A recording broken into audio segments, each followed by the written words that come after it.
Okay, and you're not muted. Okay, Do you want to be muted? sure.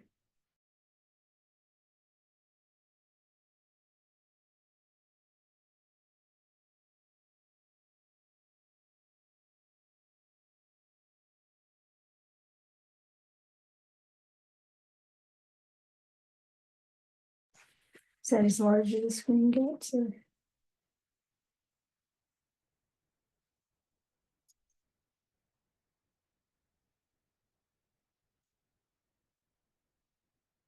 Yeah. Okay.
James, can you hear me?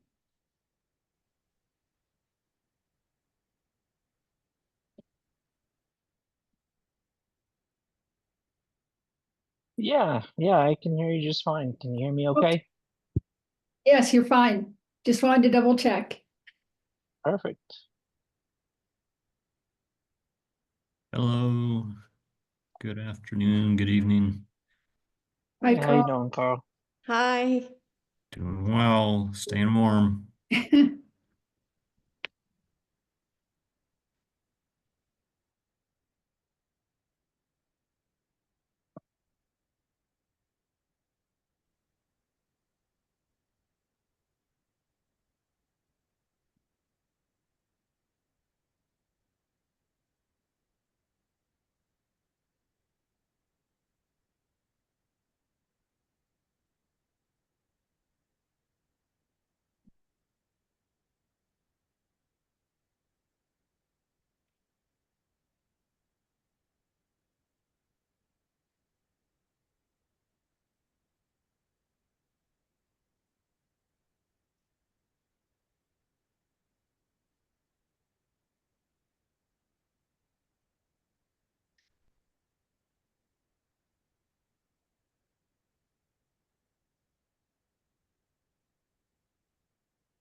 Hello, hello. Can anyone hear me?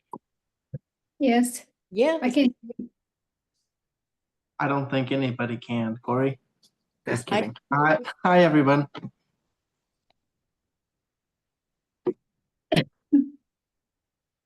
Welcome, welcome. I see we've got some of the map board here and not everyone. So we'll give it a couple of minutes for people to roll in and then we'll call the meeting to order.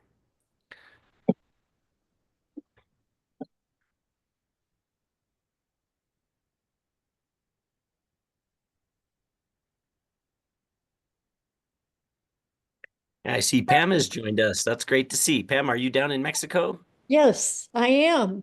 Oh, great. We can hear you just fine. Oh, good. I'm glad that's working out. I bet you're- didn't have my Zoom set up last time, so I worked on that. Fantastic. Glad you could join us. Yeah, you're welcome. I'm guessing you're a little warmer than we are right now. We're supposedly on the good side of a cold snap, but it's still pretty cold here.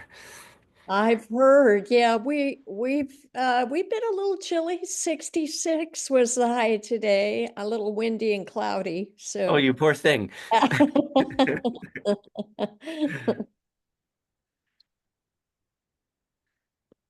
So I see Joy and Carl and Luke and Rolf also.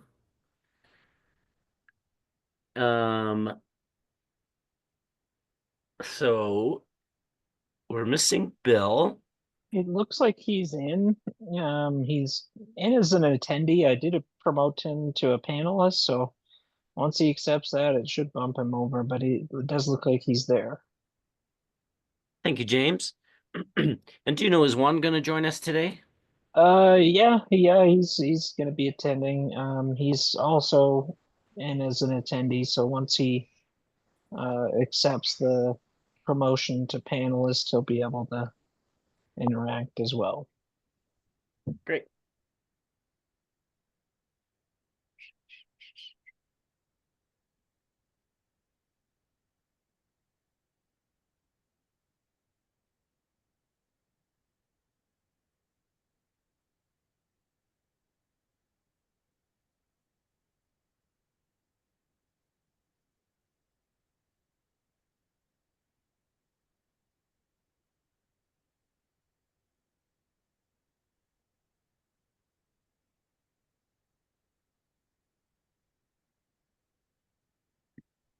I'll give everyone one more minute, and if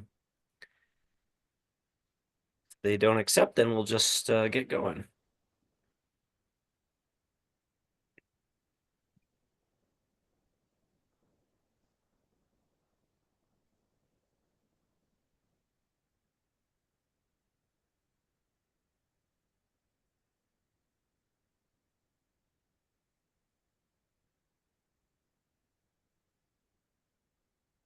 I didn't quite catch it. James, are you recording already? Are we recording? Yeah, I got that rolling already.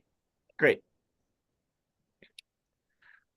Juan, can I just check in? Can you hear us okay? Can you hear me? Yeah, there you go. Okay, sorry about that. All good. All right. Well, we haven't so far had Bill join us as a panelist, but he is in the meeting. So at this point, I will go ahead and call this meeting to order. This is the January 22nd, right? Yep, January 22nd, 2025, Manitou Springs Mobility and Parking Board. Welcome to the regular meeting. I'm Corey Sutella, and I am calling this meeting to order. And we'll just do a really quick roll call here. Carl, Present. Rolf, Error. Joy, Here, Luke, Here, Pam, Here, and did we get Bill Kerner? Looks like he did join as a panelist. I'm here. There you Hey, go. Bill. Welcome. All right, we've got full attendance here.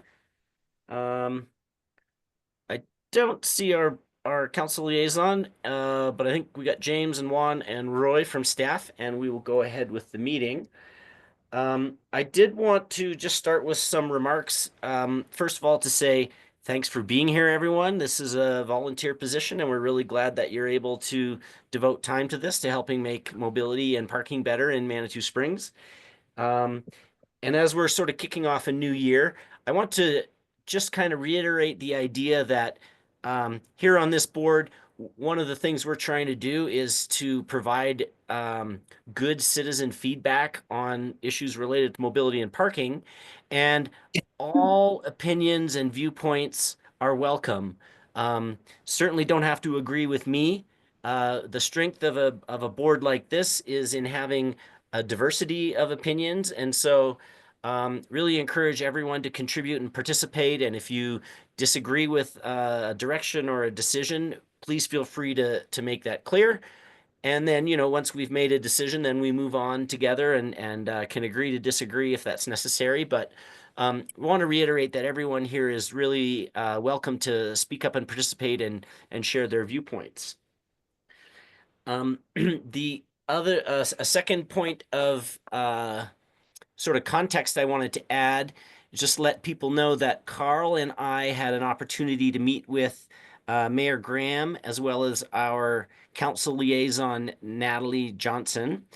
And we sort of talked about the idea of the role and the future of the Mobility and Parking Board and what are the things we can be doing best to support City Council and staff and moving forward the things that we're charged with related to mobility and parking.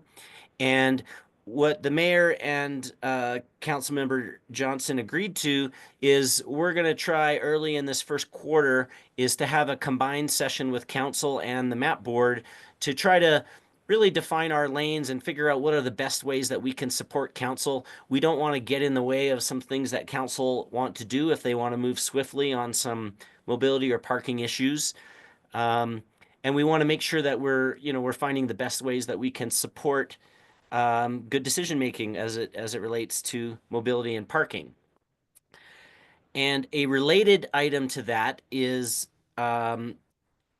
we in Manitou, we have 2 seats on the Pikes Peak Area Council of Governments Citizens Advisory Committee.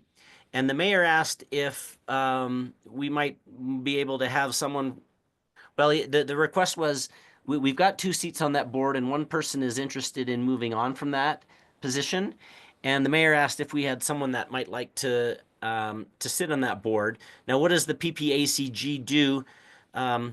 In Colorado, a council of government, and I actually kind of pulled this out just so I could state this right. So a council of government is a regional organization that promotes collaboration among local governments and other stakeholders to address issues that span multiple jurisdictions. And as I understand it, the key function or one of the ways that we might be most interested in the PPACG is that that's the body that can get federal transportation grants. And so it's really great that Manitou has an opportunity to provide input on how our area can work on getting federal transportation grants. So we're glad that we have 2 seats. Carl Stang has indicated some interest in joining the Citizen Advisory Committee. And what we agreed is that both Carl and I are going to try to sit in on a meeting or 2 of that body and just make sure we understand what's going on. But provisionally, Carl is interested to join that. And so, I mean, if anyone else has a burning desire to be on the PPACG Citizen Advisory Committee, please let me know. As I said, there are 2 positions and we want to make sure we've got good voices for Manitou there. And I guess a related thing, we are gonna talk about this a bit later today. The PPACG has produced a long-range transportation planning document, and we're going to talk a little bit about that. And I assume all of you have read the 240-page document in detail. Well, we'll have a chance to provide a little bit of input on that, and we do have a few days. If we want to have some comments on behalf of Manitou, we can get those moving forward and share those with the PPACG. Any questions on those sort of welcoming items as we get going here?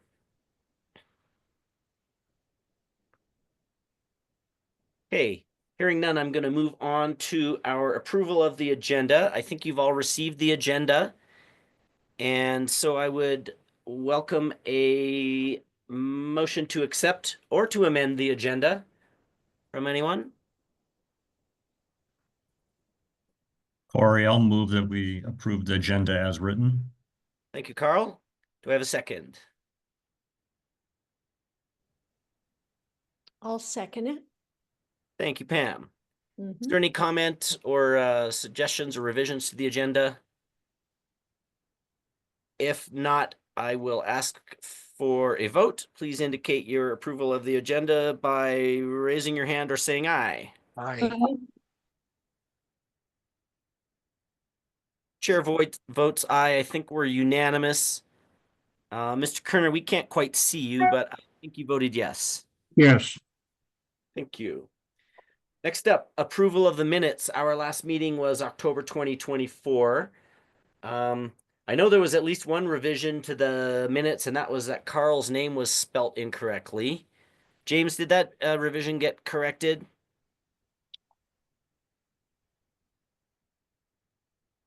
Yes, I did correct it. I had utilized AI to help me with some of it this time around, which worked well. It's just sometimes those names don't translate well.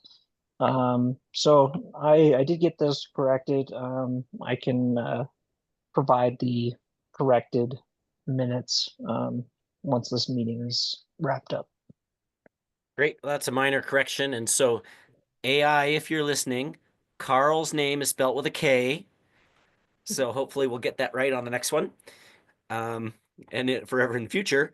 Any other comments or suggestions about the October minutes?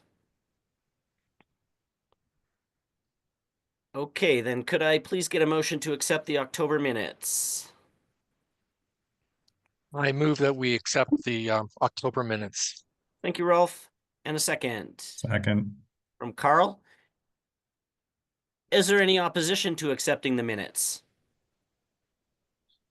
Boom, the minutes are accepted unanimously. Thank you. Next up, we have public comment on non-agenda items. We're all online today. James, is there anyone in the audience, any public, can we accept any public comment? No, but it does look like Natalie is in. I'm gonna promote her to a panelist real quick and that she can participate. Fantastic. So we'll move on from public comment. In perfect timing, we will have the next item is a city council liaison report. See, Natalie's not quite there. I did share the update that we'd had a discussion with Natalie and the mayor to talk about a shared planning. Hey, there's Mr. Kerner. Looks like the camera's working. Good to see you, Bill. Hey, Bill. So I did share that Carl and I had met with the mayor and Natalie to talk about the future of the map board and the plans that we would have in the first quarter, a combined sort of like a strategic session to make sure that we are aligned with the role and the work that the map board is doing. And with that, Natalie, you're right on time. Do you have anything to share from the council perspective? Sure. I mean, I think the big thing just is that we haven't had a chance to talk to staff about our meeting or other council members. So I think it is a preliminary discussion, but I think it was really important and a good first step toward that larger conversation. So I hope you and Carl felt like that was worth your time to do that. And then am I giving my little liaison report at this time? Is that kind of? Yep, you're right on time. Okay, great. So I think, as you all know, I think when I look at kind of council and what we have on our plate for this year and what we're concentrating on in terms of mobility is really that Dillon, Hiawatha Gardens, Chase Bank, Old Man's Trail piece, like that section and how all of that can sort of smoothly work to support mobility efforts. In addition to that Creek Walk Trail piece. So we'll also sort of be connecting all of those parts as well. So I kind of see that as being a big part of what we work on this year as a council. But again, that's always an ongoing conversation that we're always working toward. And I'm excited about that PPACG piece. I'm really glad that Carl's looking into it and that the two of you are tracking that opportunity. And then additionally, I am sort of acting as liaison to the Metro Board. So if there's ever any kind of questions about how that transition's working, I can potentially help with that. And then I know that there are some issues with the new RPP, the way people are signing up for that, registering for that, the hang tags and all of that. And so that's something that's just been coming to council. At this point, it looks like staff is managing that piece of things. But just so that you are all aware, that's been something that the community has been voicing to council as an issue at this time. So well, thanks for that. I hadn't heard that, and so maybe we'll ask staff when we get to staff reports. We'll ask for a little update from staff about that piece of it. Be great. Well, I'll speak for myself and say I thought the discussion we had with you and the mayor was useful. And it was pretty frank discussion about, the idea that there isn't a role for MAP to get in the way of council on things that they want to do. And I think a good example is, it's not realistic that an opportunity would come up for council to consider the purchase of a property that might be suitable to enhance our mobility and parking, and that they would wait to come and check with the MAP board to see if it's, to see if we would approve of that. I don't see a value in the MAP board and, the expertise that we have. I think that that's a great responsibility to leave with council. And, if property is available, probably we ought to approach it, and the council should be the ones to make the determination about that. The expertise that we have is probably more in the details of, community engagement and some of the really technical things that come up in things like this, the PPACG plan. Some of the technical details that relate to on-street infrastructure and the state-of-the-art for, multimodal paths and things like that. More detailed things with which some of us have got some expertise. So we're really looking forward to that discussion and getting in rhythm with council to find out how we can best provide value and make good use of everyone's time here. And I think that's the big piece, right? Is that I really value your time and your expertise. And so I want to make sure that, that we're utilizing you all. Because I think that if not, you have other things to do with your time. So hopefully we can figure out how to make it worth it, right? And really value that piece. And so I do appreciate all of you. So just want to make that clear. Anyway. Thank you, Natalie. Yeah, I see thank you. Carl's got his hand up. Oh, sure. So just one thing to throw in and layer on top of what Corey and Natalie have already said. I mean, I think the other component of this is being valuable to staff, right? I mean, last year we reviewed, if you will, the was it via shuttles, the neighborhood shuttles? And so giving staff the opportunity to maybe refine their presentation with the MAP board before going to council, and maybe fleshing out some of the questions that would come out in council and be able to get answers in advance. Hopefully they feel value from that. But I think, that's another role that this board can play, right? Yeah, good one. Yeah, thanks for that, Carl. I think, we ought to recognize that being liaisons with this board requires some staff time and attention and preparing reports and things. And we don't want that to be an undue burden. And we want to find ways that we can support staff and make them effective at the things that they've been asked to do. So I think that's a really good point.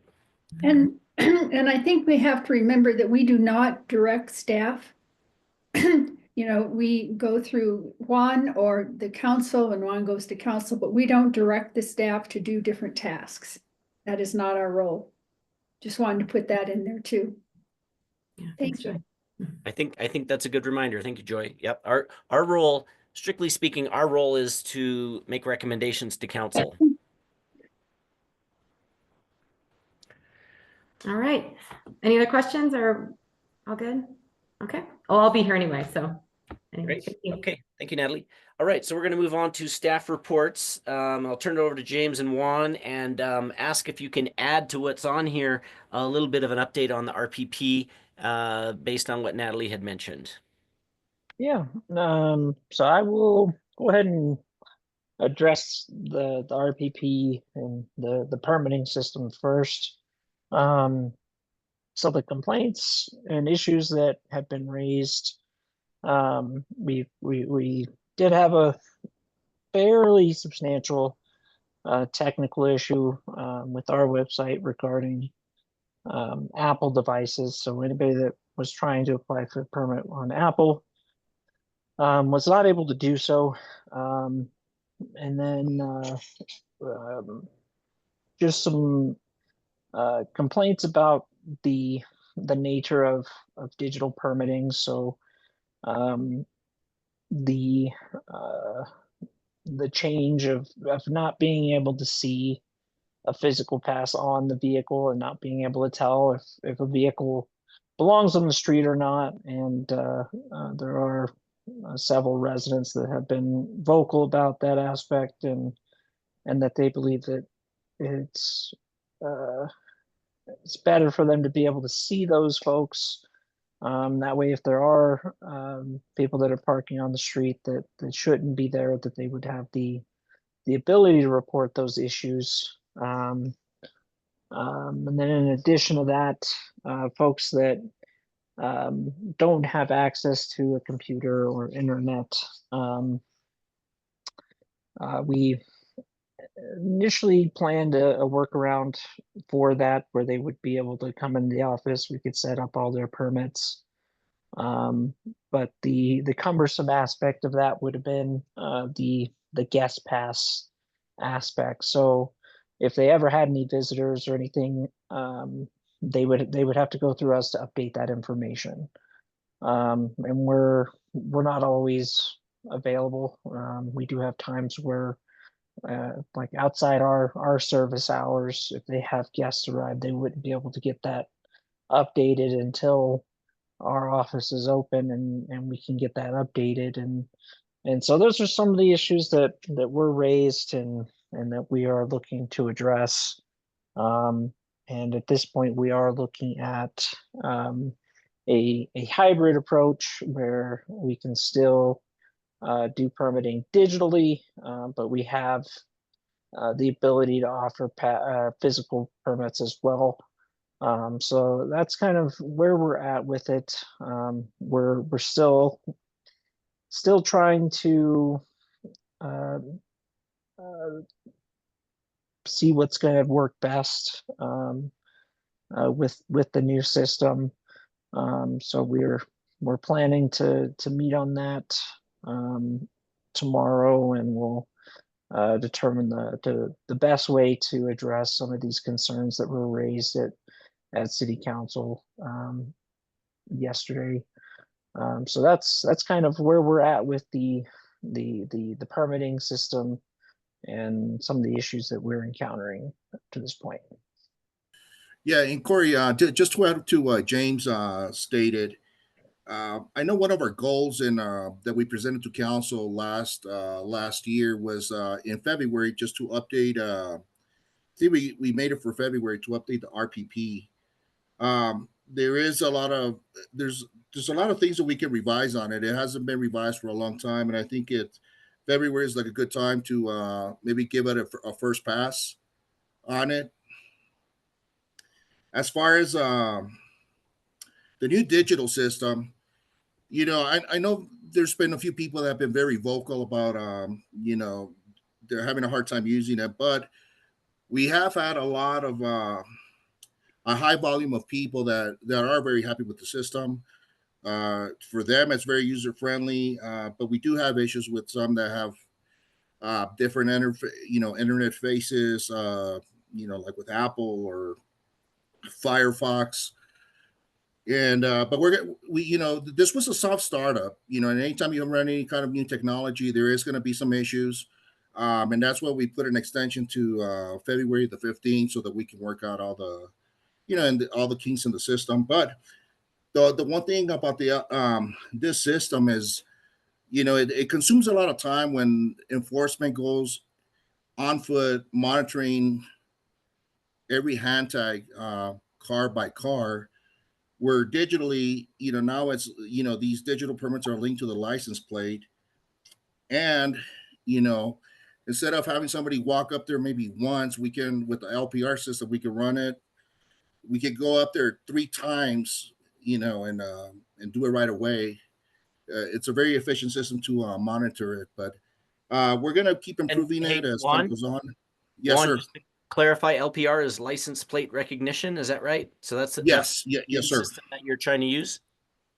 Yeah, and we have it, but having everything being digital, fully digital, is going to really allow us to maximize the system, where we can run 3-4 times in the vehicle and it'll identify, who's valid and who's not valid, versus having going car by car and monitoring all these hand tags. So we're going to keep making these improvements, and hopefully after the 15th, we'll have everything solidified.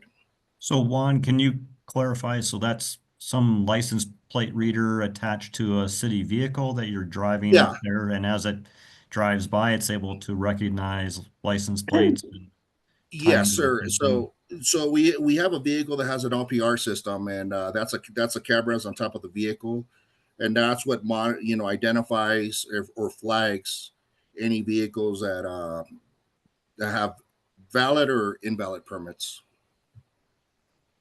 And Juan, is today a good day to ask this? And if it isn't, then maybe I could get you to follow up. How should I apply and register my license plate? You should have received an email. If not, we can send you an email where you can register online. If you're having issues, you can come down to the office so we can walk you through it, or we could do it over the phone. Whatever's easier for you. Okay, so many people will have gotten an email, and if not, they can do it by over the phone or in person at the parking office. Or in person.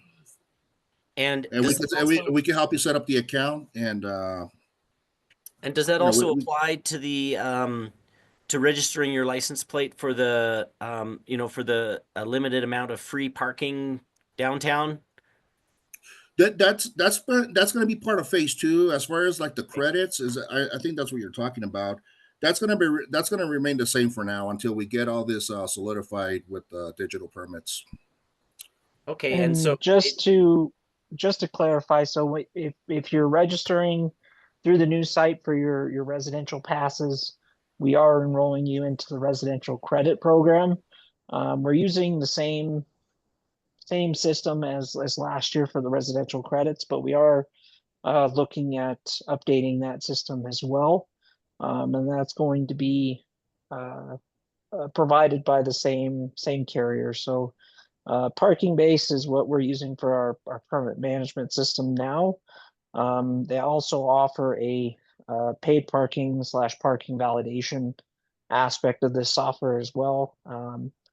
We opted to hold off on development of that aspect until we solidify the permitting part. So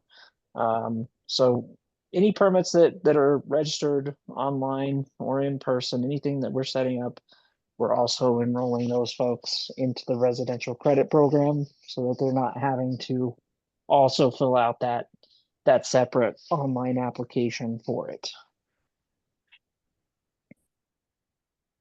Okay, and it's called Parking Base.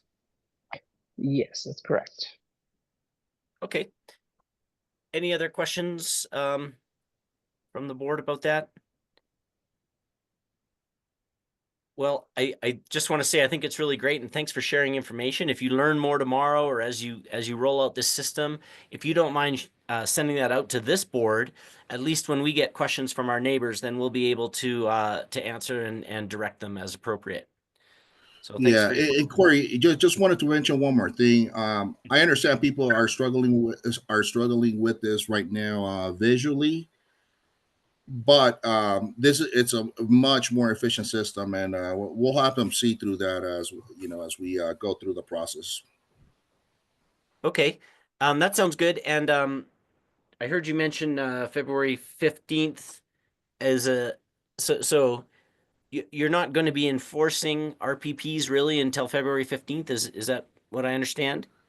That's a goal, right? We're not going to enforce it until we make sure that the system's running 100%. Okay. So it sounds like next month at this meeting will be a good time for an update on that, and maybe that will be the right time for us to put together the team that might be able to provide support for making some revisions to the RPP document. Correct. And I started that already, Corey. So as I work through it, I could send it to everyone afterwards, so that we can all have our input, and then maybe we can give it a first pass in, next month, since that was one of our goals for February. Yeah, well, that'd be great if you wouldn't mind sending out where you're at with it, Juan. And then I think a good way to do this would be to set up a smaller task force, maybe not the whole board, and we don't have to do it right at a meeting. Ideally, if we could get 2 people that are interested in helping with that revision, 2 people would mean we could work together without breaking the sunshine laws. and make some recommendations and then bring recommendations back to the board just to make our board meetings efficient.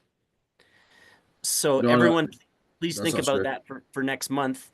And if you're interested in helping with that effort, then we'll select 2 people, I would say, to help with that. Does that sound all right?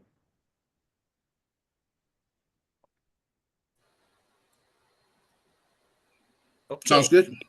Unless there's an objection, we'll move on to the next item on the staff report.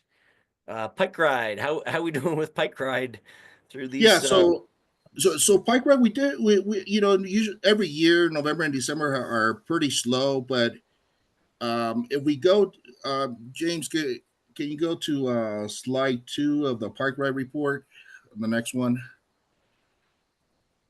I think The this next is one. it. Oh, okay. Yeah, so the one thing to look at from to make a comparison from 24 to 23, we are on the upside. You know, for 2024, we ended with 1358 compared to 1079. You know, pickup in Manitou Springs, and then you know you can see the drop off upside. You know, on the from 552 to 1137. So we're seeing good progress on the ridership.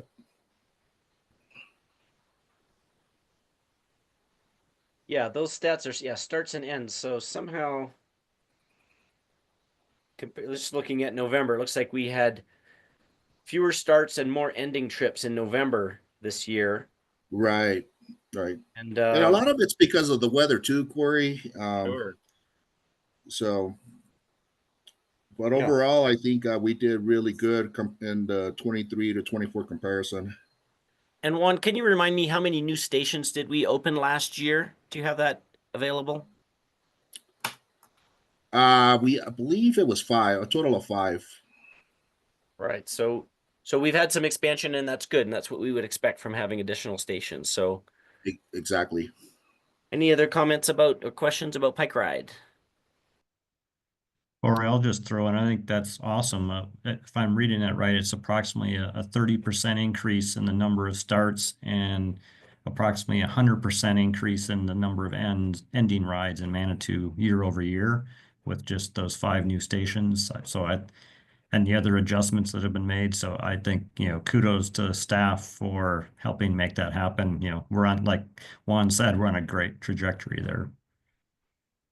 Because Yeah, every one of those is a car that would have been parking downtown or, you know, in traffic, you know, causing additional road maintenance and everything else. So it's those Yeah. incremental wins that can really make a difference. Yeah, this is a good trend to see. You know, traffic mitigation. So we're on the positive on that side. Yep, great stuff. And then it begs all kinds of questions like who's doing this? Are these Manitou residents using it to get home? Or, how are people traveling? There's lots of interesting questions that could come from this, but overall the trend is great. The more people we can get using bike share and not using cars, I think we all appreciate that. So thanks to everyone who contributed to the expansion of Pike Ride over the last year. I have a logistic question about Pike Ride. Go Is ahead, it, I don't want to, let me phrase my question in my mind. Is it possible to have a free Pike Ride if it stays within city limits? So if it starts in Manitou and it ends in Manitou, is there a way to not be charged? I mean, is it just possible on the front of technology? You mean That's something we would need to talk to Tara about. I know we did do something similar for a free park ride, you know, entering in the code into our pay station. We did it, our numbers were not that high, they're pretty low. But we can inquire about that, see if there's other options of increasing that. But Luke, are you asking whether Pike Ride would be willing to provide that for free, or whether No, the technology would enable us to do that if we somehow found the funds to pay Pike Ride to make that happen? The second of the two, just Okay. to see if it's technologically possible. Yeah, so the idea would be if you start and end your ride in Manitou and you didn't go for more than 30 minutes, somehow Manitou or somebody would pay for your trip and it would be free for the user. Is that what you're getting at? I mean, the possibilities are endless with where my mind can go with free bikes around town. But my question was, and it's been answered, whether or not it's technologically possible. And it sounds like it could be with the use of codes. Yeah, I think that's potential. And so, Juan, do you understand that request? And are you able to follow up with Pike Ride, or would you like one of us to try to do that? Either way, or we could both reach out to them. I know we were trying to get people that would come in with their vehicles to get them to park in one of our lots, and if they entered a code, they would get a free Pike Ride ride. But we can explore that a little bit further. So you were able to implement that, or you just were starting to look at that? No, we did do it. Correct me if I'm wrong, James, but Yes, so we did implement that. So if you were to go to a pay station downtown, right when you first turn on the screen and it tells you to press OK to continue, there's basically that first screen is about Pike Ride. So if you scan the QR code on that screen, it basically takes you to some Pike Ride information, and you would also have the opportunity to get a free ride with that as well. James, can you tell me who pays for that Pike Ride? Does Pike Ride pay for that, or does Manitou I somehow think pay? I think Pike Ride is paying for that. That's something they're offering. So that's just to get people into the idea of using it, and they get their first ride free. Okay, so it sounds like technology exists and there's some willingness of Pike Ride to support it also. I like the idea. Did someone else have a hand up or comment about that? Okay. Thank you for answering that question, everybody. So, Luke, you're asking to try to expand that a little bit and just say anyone who's in town, as long as they take a short ride, they would get it for free within Manitou. I mean, my immediate thought was try to think through how we can utilize mobility through Manitou easier and more efficiently and cost effectively. And if we have all these Pike Ride stations, including the ones up near the Cog Railway and the Incline, and we have ones that are inclusive of Hiawatha parking lot, I mean, there are ways to really double down on getting folks around Manitou Springs on electric bicycles. And I don't want to even begin the conversation of who's going to pay for it. But if the technology is there and that's an end goal of ours, I like to see those two dots. And I'll kind of throw it out to the world to connect those dots. But I'd like to see that. And having starting and ending in Manitou, just being on the streets on bicycles is a good thing. Okay. Carl, go ahead, please. So I'd like to build on Luke's comment and I think Juan's as well. So one idea would be at all of our lots, say like the Dillon and all the various lots, it might be really useful to have signage that says, hey, from the Dillon parking lot, it's a 2-mile walk on the Creek Walk to downtown, head this direction. It's and approximately whatever, 30-minute walk or whatever, 10-minute Pike Ride bike, or, the shuttle will be, has a 10-minute headway or whatever. And, so just giving people different options and letting them choose and of their own choice, they can go, oh, I feel like walking today, or I want to take the bus, or, that kind of thing to help promote that mobility and different mobility options within town. Okay, so Carl, it sounds like you're wondering whether we could work on some signage at those places to make that more clear. Yeah, using the signage to help drive that as well. Yeah, and promote the various, the chamber might would be a logical location. The Dillon, Hiawatha. I don't know if we want to do Shriver. That's really more recreation, but I know a lot of people use it for trail use. And so being able to have some sort of signage going, hey, here's your options downtown this way, and with the Creek Walk Trail, that's nice and useful and well marked as well. But just hey, you don't have to drive a car. Here's the options. Here's how long it's going to take, and here's the direction to head. Right. So I don't feel if I'm from Oklahoma, I don't start heading to Colorado Springs. Okay. Well, without putting undue pressure on staff, I wonder if that's something we could maybe put on a list to investigate for future and to report back. What would it take for us to make a signage plan for all of our parking lots to try to make people more aware of their non-car options to get around Manitou? Well, and I mean, but yeah, I don't want to put something on staff. I mean, if they think the idea is interesting and useful and I'd be willing to volunteer to help try and assemble data and information or whatever, to help make that happen. So I don't want to just throw ideas out there and expect other people to act on them. I'm happy to pitch in and try and help make it happen if they think it's useful. Yeah, yeah, Carl, that would help and be useful. And we're also looking at the Dillon mobility hub, for Pike Ride. So and for I'm talking about more directly signage.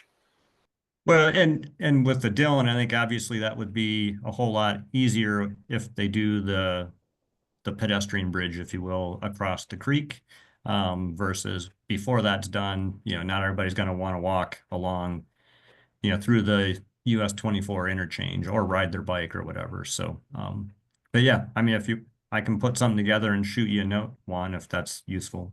Yeah, that would be helpful. Thanks, Carl. Okay. Okay. So I think we'll move on from that. Some good discussion about that and some exciting things coming with Pike Ride. So thank you. Can we move into the SeeClick Fix report? Yes. So, SeeClick Fix pretty light this go around. Haven't really gotten much in the way of SeeClick Fix. I would say the notable things that we've received and addressed are going to be there was a bench that was located in the rock bed down by the Days Inn motel, and we moved it down to the sidewalk so that it's accessible, whereas it wasn't when it was in the rock bed. So we got that taken care of. We also received SeeClick fixes about various graffiti throughout town that we helped address. There's that large incident up on Ruxton where it seemed like they kind of painted on just about everything they could up there. And then we also had some around Soda Springs Park that we took care of as well. And then aside from that, just some fairly common vehicle complaints. So nothing too substantial for this report. Okay, any questions from the board about that? Okay, I think next we've got our Mountain Metro. We got some numbers there. Where'd they go? Looks like that's this is going to be for the full year. I didn't get those pulled out like I normally do. Sorry about that. There we go. There's October, November, wait, guess. I guess I don't have, this didn't have the numbers for November and December. I will need to, I'll probably have to get that to you after this meeting. November is there, James, It but looks like December. November 23, though. Oh, no. Oh, it looks like the dates are off. Okay. The header So, is wrong, but the data is 2024. okay, good. That was throwing me off there. Whole lot of numbers in charts. James, do you have an overview or some comments you want to share, or does anyone on the board have some specific questions about this? It's a little hard to assimilate all the numbers here. But, Yes, and that's what's missing is that kind of trend line chart that I had built. That did not get in there. So I will have to get that to you after the meeting, unfortunately. All right. I think that's fine. I don't have a specific question. Carl, did you want to? I thought it was curious. The one interesting thing that I took away is my assumption had always been that the Route 33 was our highest ridership route. But as you can see in November, and I assume December as well, the number 3 actually has more ridership than the 33. And so that was just, I'd always assumed that of all the routes in Manitou, the 3 was one of the lowest. And so thought that was just something I hadn't seen before or hadn't pulled out, that the 3 does get decent ridership, from the folks that are dependent upon that service. So important service for us to have. Any other comments or questions about Mountain Metro? Yeah, I've got a question, Corey. Last meeting, I brought up the possibility of getting on the agenda when we want to discuss routes so that they are timely and effective for council when they speak to Metro. Did you hear anything about when we would have it on our agenda to discuss that so we can formally make recommendations to whomever, whenever? Thanks for that reminder, Luke. I think there was a discussion in December, but I wasn't able to participate.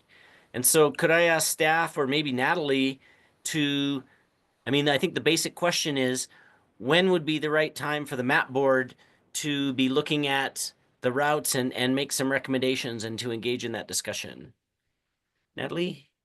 Yeah, I think that's great. I'll make note of it and see if I can find out. But again, in terms of timing and whatnot, staff would be more aware of that, but I can certainly make the request. Thank you. And that would be a request that we get an answer to, kind of like for a date. But Corey, I think that we could, as a board, formulate our thought process and recommendation far before they want it, because I don't want our board to be behind the 8 ball on it and accidentally miss a meeting, and now we're stuck with a whole year later. So that's my thought process behind it, because I believe that we can formulate our recommendation, and whenever it wants to be picked up and looked at, that would be great. But I think we can still formulate our recommendation far before it's requested. Yeah, and I will throw it to staff for comment on that in a minute, but what I recall, and actually I'm just looking at what our goals were. That was one of our goals that we established for this year, was to get into a regular, cadence so we were ready to have meaningful input to the Mountain Metro. And what I see here is that in order to have recommendations for fall of 2025, we'd have to have those in by April of 2025. So if that were the case, it might be good to introduce the topic at the February meeting, finalize some recommendations in March so that we could give those to council and have them consider them in April. And I see we've got Mr. Cheney with his hand up, so maybe he's got some information that might help. Yeah, just to let you know, the April one, that's all decided. Nothing's changing for the new year because that had to be decided last year. But the plan is for the fall and the next year is to bring the Mountain Metro information to the map board by around midsummer.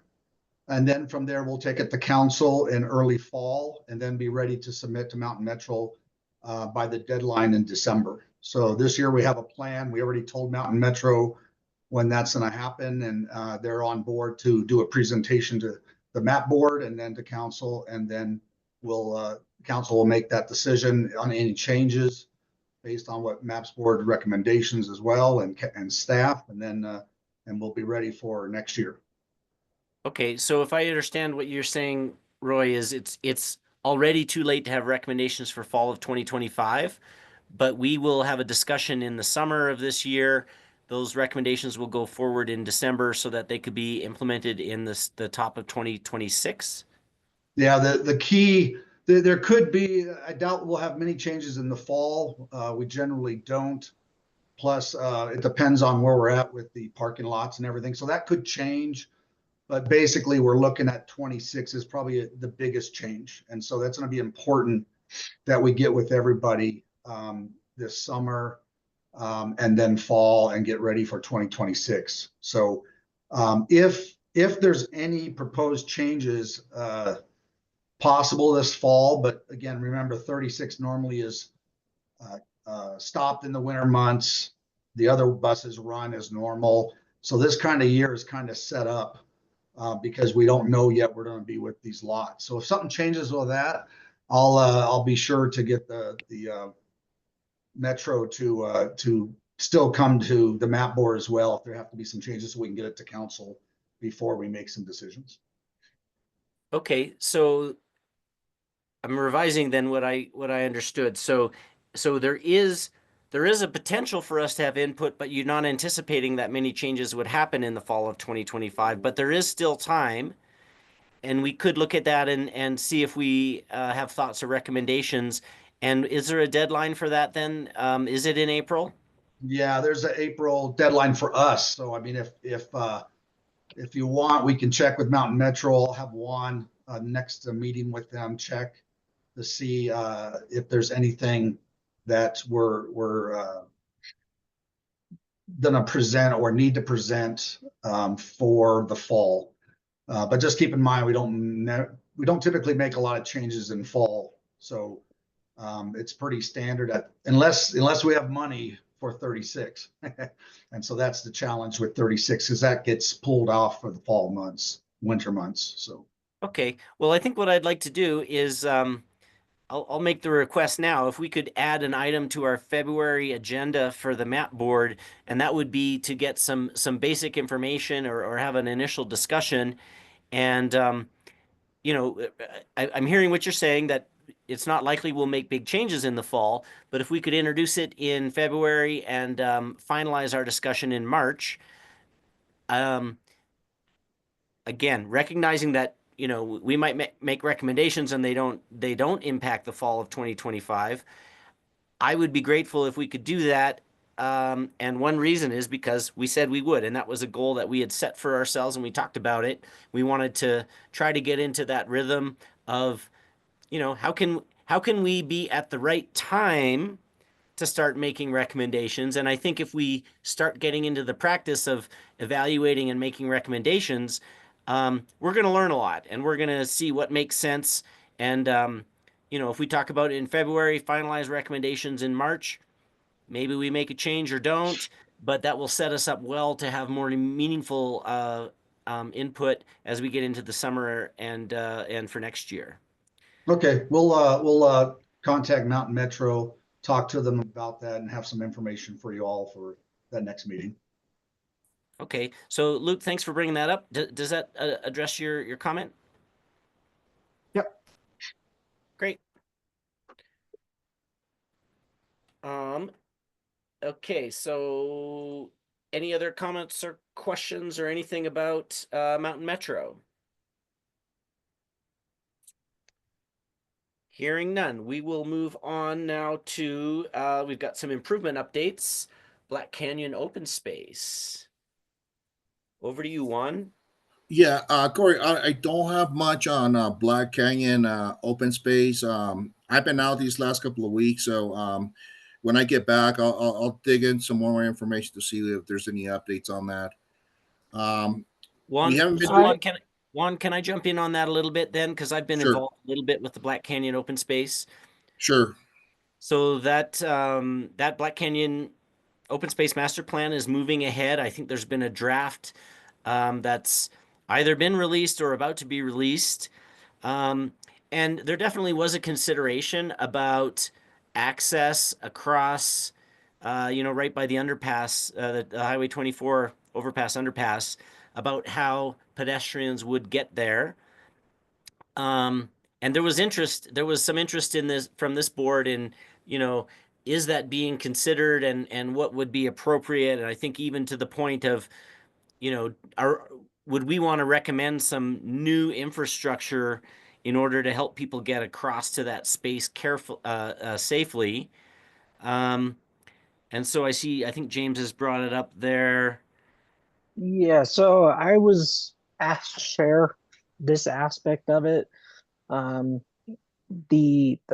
full draft of the plan is going to be presented a few times coming up here soon. So I know OSAC has a meeting coming up. I can get those dates, but OSAC's going to be meeting to review this draft, and then it's going to be presented to council a couple of times. So, yeah, for the full draft, you'll be able to get a hold of that there. But they just asked me to share this aspect of the plan, just because it does kind of mention the crosswalk and kind of what they're looking at in terms of parking for the open space. Yeah, and James, I'm seeing the OSAC meeting should be this coming Monday, the 27th. Correct, yes. So that's when that will be presented. And my overall, I mean, I was engaged in this process and I let the consultants know that we're interested in, and we want to know that this is being considered. I think they're looking at some striped cross, some crosswalks there. I don't think they're considering, for example, activated flashing lights or anything like that. But the main idea is that people accessing that space would park along, is it El Paso at that point, near Fields Park, and there would be a crosswalk near the Highway 24 overpass, and that's the way that people would get across. And I didn't have any serious concerns about that. It seemed to me that was considered, and the striped crosswalk and indicated crossing there was going to be part of their implementation plan. Are there any other? I think one aspect of it is they're going to bump out the crosswalk a little bit, so it'll narrow the road, which should slow traffic as well. And then of course they're looking at connecting the Dillon property to that as well. So what form that takes, I don't know enough about that to be able to share. I know they've looked at maybe a walking / biking bridge that would connect Dillon to the Fields Park area, which would be fairly close to where this crosswalk is as well. So that's kind of what the full vision is, from my understanding, in terms of parking offerings for the open space. Questions? Carl, go ahead. So out of curiosity, I apologize. I was out and wasn't able to participate in the feedback on this. Was there any discussion of trying to incorporate the 36 shuttle into this Black Canyon access, like with a bus stop, or, again, ways to keep people from driving personal vehicles, single occupant vehicles down to El Paso and parking? Yeah, so I do know that the 36 shuttle already has a stop at Fields Park. In terms of of when James- that, James, that's the far end of Fields Park, right? yes. But it is still there, so I suppose they could look at maybe potentially moving that stop to where it'd be closer to the open space, or just adding an additional stop. I don't know if that's feasible or not, but I do know that the shuttle does stop in the area, so it wouldn't be terribly far of a walk for people to be able to access the open space if they're coming from shuttle. Yeah, and so Carl, just to your question, were you hoping that maybe there'd be one a little closer to that to the actual road there on Garden Drive? Yeah, I mean, my initial thought, and I can't say I put tons of cycles to this, was, you know, another stop closer to the access point here, especially if you have the bump outs to protect. That would help protect the bus stop as well. But yeah, just trying to, you know, think of other modes, right? You know, giving people options so that it's not just a single option to get there.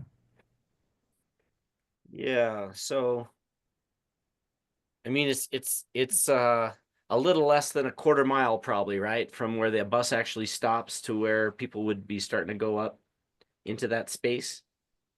Is that about right? That's like the length of Fields Park. Yeah, that sounds about right. And then another consideration is of course the Dillon lot as well. So I do know that would be fairly close to this area as well. Obviously that has to be completed, and that connection point would have to be there for it to really matter. But I do know that the 36, I believe, is planned to stop in the Dillon lot. So that could be an option as well. Right, the Dillon's even closer, just across the creek.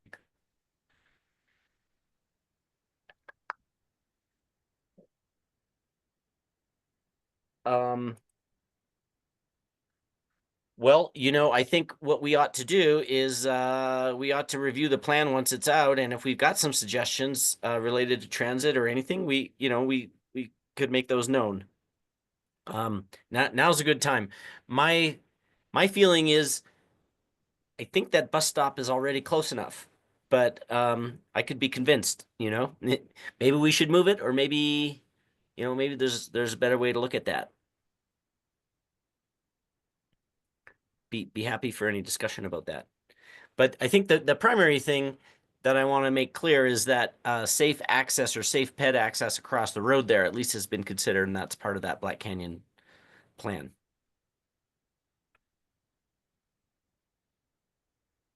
Any other comments on Black Canyon open space? Okay, let's move on to crosswalk signage and other improvements. Yeah, so on the crosswalks, last month we completed all of the majority of the crosswalks that we wanted to complete on Manitou Avenue. We have been working on reducing a lot of the signage clutter, removing signs that we don't need, just to keep the Manitou Ave, you know, just with cleaner signage. You know, one of the areas that we've been focusing on is Lover's Lane, creating signage, you know, to reduce people, you know, delivery trucks who are speeding down there and maybe slowing them down. So we're trying to be creative with the signage that we're improving.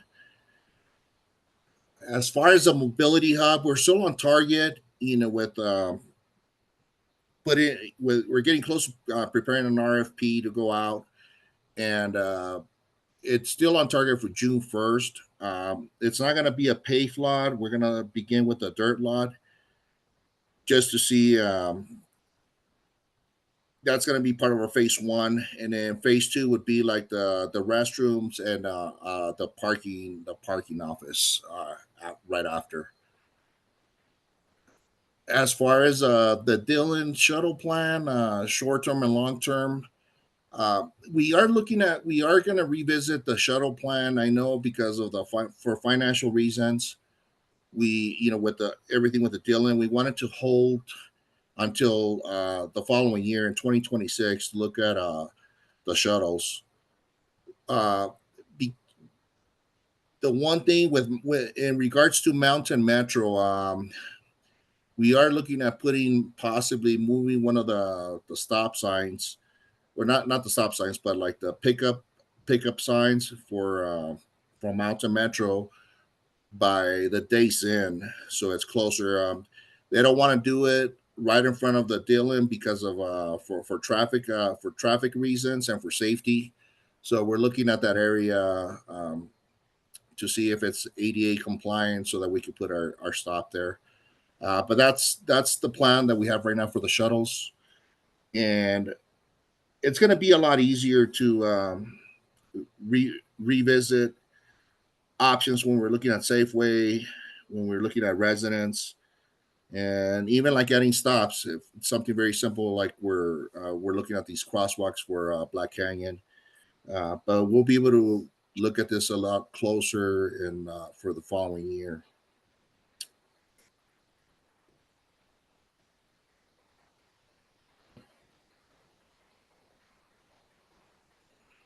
Okay.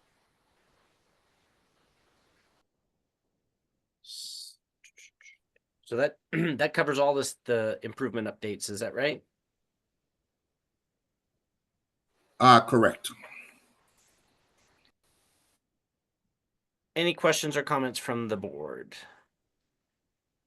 If not, let's move on. I see we have no new presentations, and so next up is new business, Creek Walk Phase 6. Roy, are you there? I am. So we're just presenting to MAPS. This is a conceptual design. We don't have a lot on this yet. It's just getting through CDOT requirements. So this is just a basic plan right now. I know Carl had some ideas. Carl, it'd be great if you presented those, and then I can explain or respond to those so everyone else knows about them. And then anyone else who has questions. But basically, this is just looking at where we can put the trail. We have very limited space. So when we come off a Serpentine, which is on the right side of this map, those numbers indicate the distance. So that it's not the width of the road or the path. It's just the distance, 500, 600, 700 feet, 800, down to the bridge. So just so you know, that's the distance. The path itself is going to be, what we're looking at is trying to stay with at least the 10 feet. But in certain areas off of Serpentine, it's going to be impossible.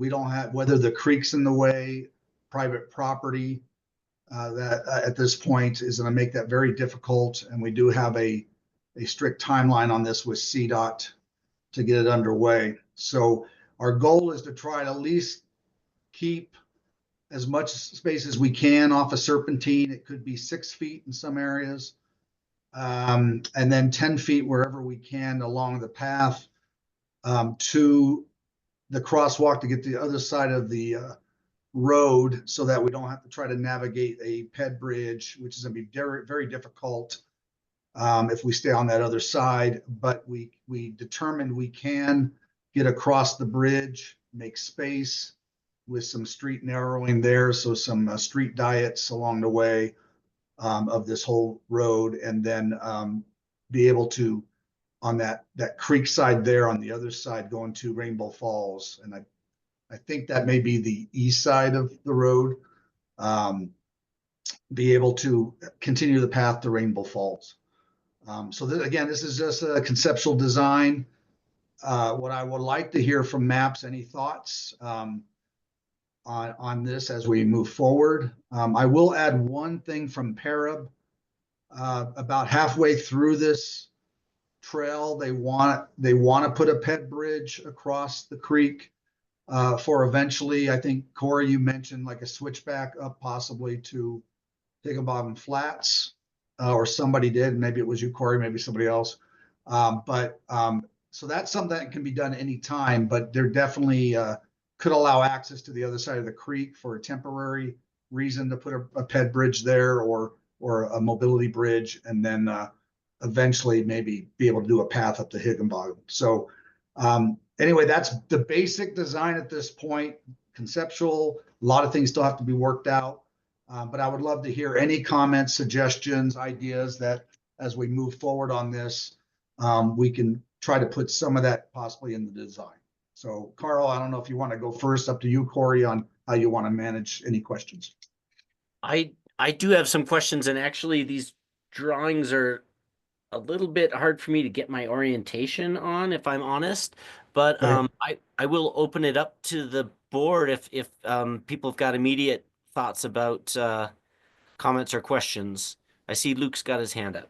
Yeah, the one I'm looking at right now, could you, as Corey said, could you orient me on where that is? Is the hairpin turn to the right or to the left?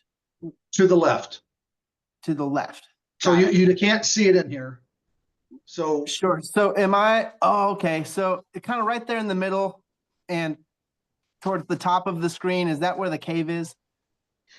Yeah. So if you go all the way to the left of the page, where that crosswalk is there now, that's basically like this crosswalk. Got it. Okay. Thank you. I appreciate that a lot. You bet.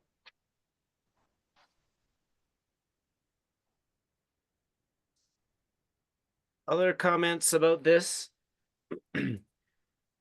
I'll throw it out there. So can you help me understand again? There's I see how it's a 10-foot multimodal path, and then it pinches down to 6 foot. No. So those numbers there are 100, like 500. If you start at the right side, that's 500 feet, 600 feet. So that's just the distance of the trail, has nothing to do with the width. So ignore those numbers for width. Basically, we're going to try to stick with a 10-foot width, which is the recommendation for mobility. But there's going to be pinch points along the way at the beginning. And we don't know, some areas look like a max of 6 feet. But I'm glad Carl brought up, the street diets and everything again, because if we do that, which I think would be a good idea, the street diet, serpentine, maybe we can squeeze out another foot there towards the serpentine roundabout. But we have strict limits there because of the creek, the property, and the road itself. So we're going to do our best to make the widest trail we can, but we're definitely going to have some challenges. And we also have some money limitations on this project. Yeah, 6 foot's real narrow for a multimodal path. Yep. Roy, what would you consider the minimum width of a vehicle lane? If we're doing trade-offs here, right? So like, yes.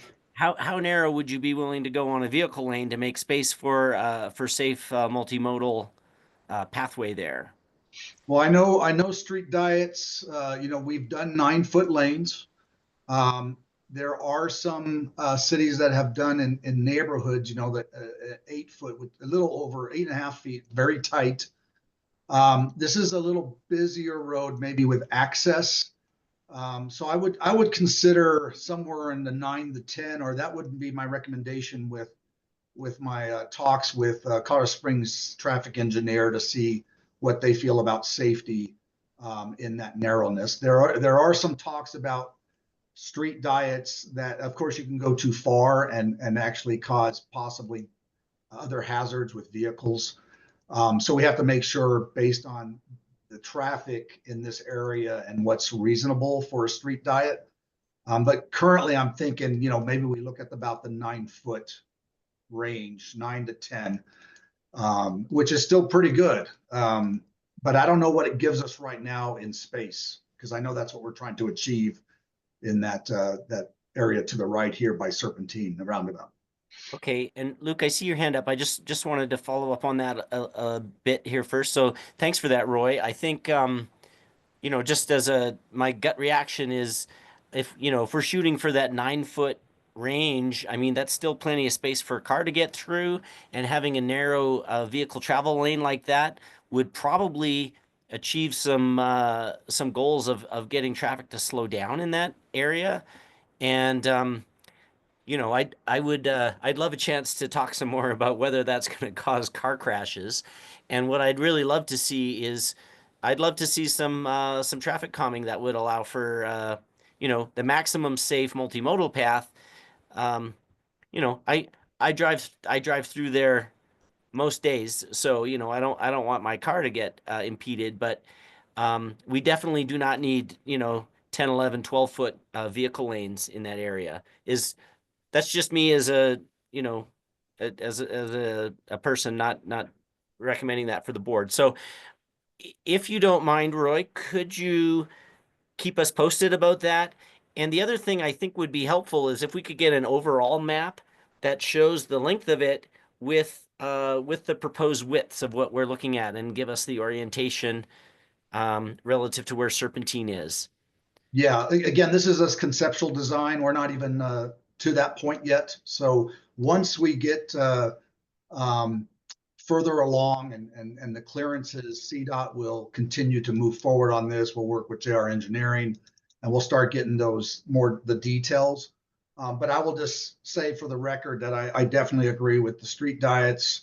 I think if we can, you know, look at what is the minimum we can go that is considered safe for that area, then that's what I'll definitely bring it back to the board here and let you know what's recommended.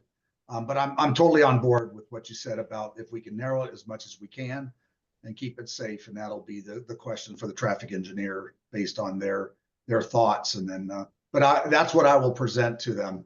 So great, thanks for that, Roy. And just to clarify, so you are planning to speak with the Colorado Springs Traffic Engineering about those ideas? Oh yeah, I will reach out to my connections out there and say, hey, we want to do a street diet here, part of our Creek Walk Trail. What are their concerns? What would they be based on data that we can obtain from Streetlight software on usage, and then what's the narrowest we can go to improve the mobility, bikeability, and all that, and still provide safe automobile travel and slowing it down, because that's really the key. So I definitely we support that as a city, and we'll continue in that traffic calming sense of street diets and everything. So I'll get that information and ideas on what they recommend. I'll bring that back, and once we get more details on WIS and everything, as we get, because I'm going to get that before we give it the CDOT, because I'd rather get that information ahead of time, so when they work on a plan, they are working with what we want, and then I'll bring it back to maps to see what you all think. Okay, that sounds good. Thanks for that, Roy. And so I think we got Luke and then Carl. All right. Now that I'm oriented with the map, this is the easiest part of all of Serpentine to construct, because to the right of it is where the wall really is, and the creek is right up at street level. So I'd like to really see how the engineers go about that. And then to the left of the map is the bridge that is, I believe, going to be replaced at some point. Is that anyway? No plans to replace the bridge. It is safe, but we have to repair the wing wall, which is on our agenda to get done this year. The right side wing wall has to be fixed. But we're just gonna spruce up the bridge. It is actually very structural sound. Cool. Well, that's great. And then from the bridge up to Rainbow Falls, I think that's going to be the most important part of pedestrian safety for obvious reasons, right? I mean, right now there's the new signage just this year that says no pedestrians allowed. And I mean, that was erected just immediately as soon as we found out that Rainbow Falls was going to open up. It was like, oh crap. And all those Jersey barriers were added right there too. So that being said, this is one of my favorite parts of Manitou, and I would love to, and I go there every day with my dog. So this is something that I'm really passionate about, and seeing the fruits of this section in particular come to life.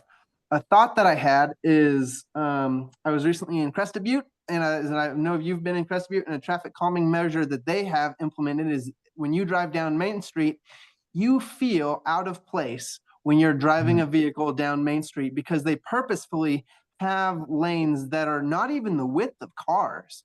I mean, you're driving down the street and you're like, oh my gosh. And it's purposeful that they do that because they don't want you to go fast, right? I mean, that's just one of many traffic calming measures. So as we think about what we're doing there, I mean, for what it's worth, I would love to be just a sounding board for all the different ways we can implement traffic calming measures in that area. And I know we have the new speed cameras. That would be an ideal place because as soon as people get through that hairpin turn, they really haul down until they get to the roundabout. So I went to this section of the community input, and I have a lot of input and thought process behind this area in particular, as I'm sure that community input led to what we're looking at right now, in part because it wasn't there soon after then that those little stakes were added to the ground and those survey stakes were out there as they've been there for quite some time now. So am really happy to see all that. But for what it's worth, I want to be part of this. This section in particular is pretty special. But thanks for bringing this to our attention. But I'd be curious to see what happens to the right and what happens to the left, particularly even before this long-term project this summer as Rainbow Falls opens up again. How can we address some of these needs immediately? And some of it is as simple as trimming back some of the weeds up there. I mean, some of those trees got this summer pretty overgrown before they had those stakes in the ground to do the surveys. And I know, it's good, but that's the type of thing that we can do immediately to improve the pedestrian safety in the area. Just upkeep it to that kind of standard. Anyway, those are my thoughts and processes. Hey, Luke, real quick, a question. So I understand about the tree trimming. Last end of summer, I instructed the staff to get out there and trim. I don't know if you've been out there. Now it might have grown some again, before the winter hit, but we trimmed it really pretty heavy so they can walk, and we noticed how much it was blocking. Are you saying that you think it still needs trimming, or did you happen to see it after we did that? No. I'm saying that was something that is, I mean, it's great, right? The more we can keep on that tree trimming in the hedge, just keep it back, keep it open as much as possible in that area in particular. But yeah, it looks great. And that was my comment on that, is we need to maintain that. And can I ask one more question? Corey, is it okay? I ask one more question, follow up? Please go ahead, Roy. Thank you. Okay.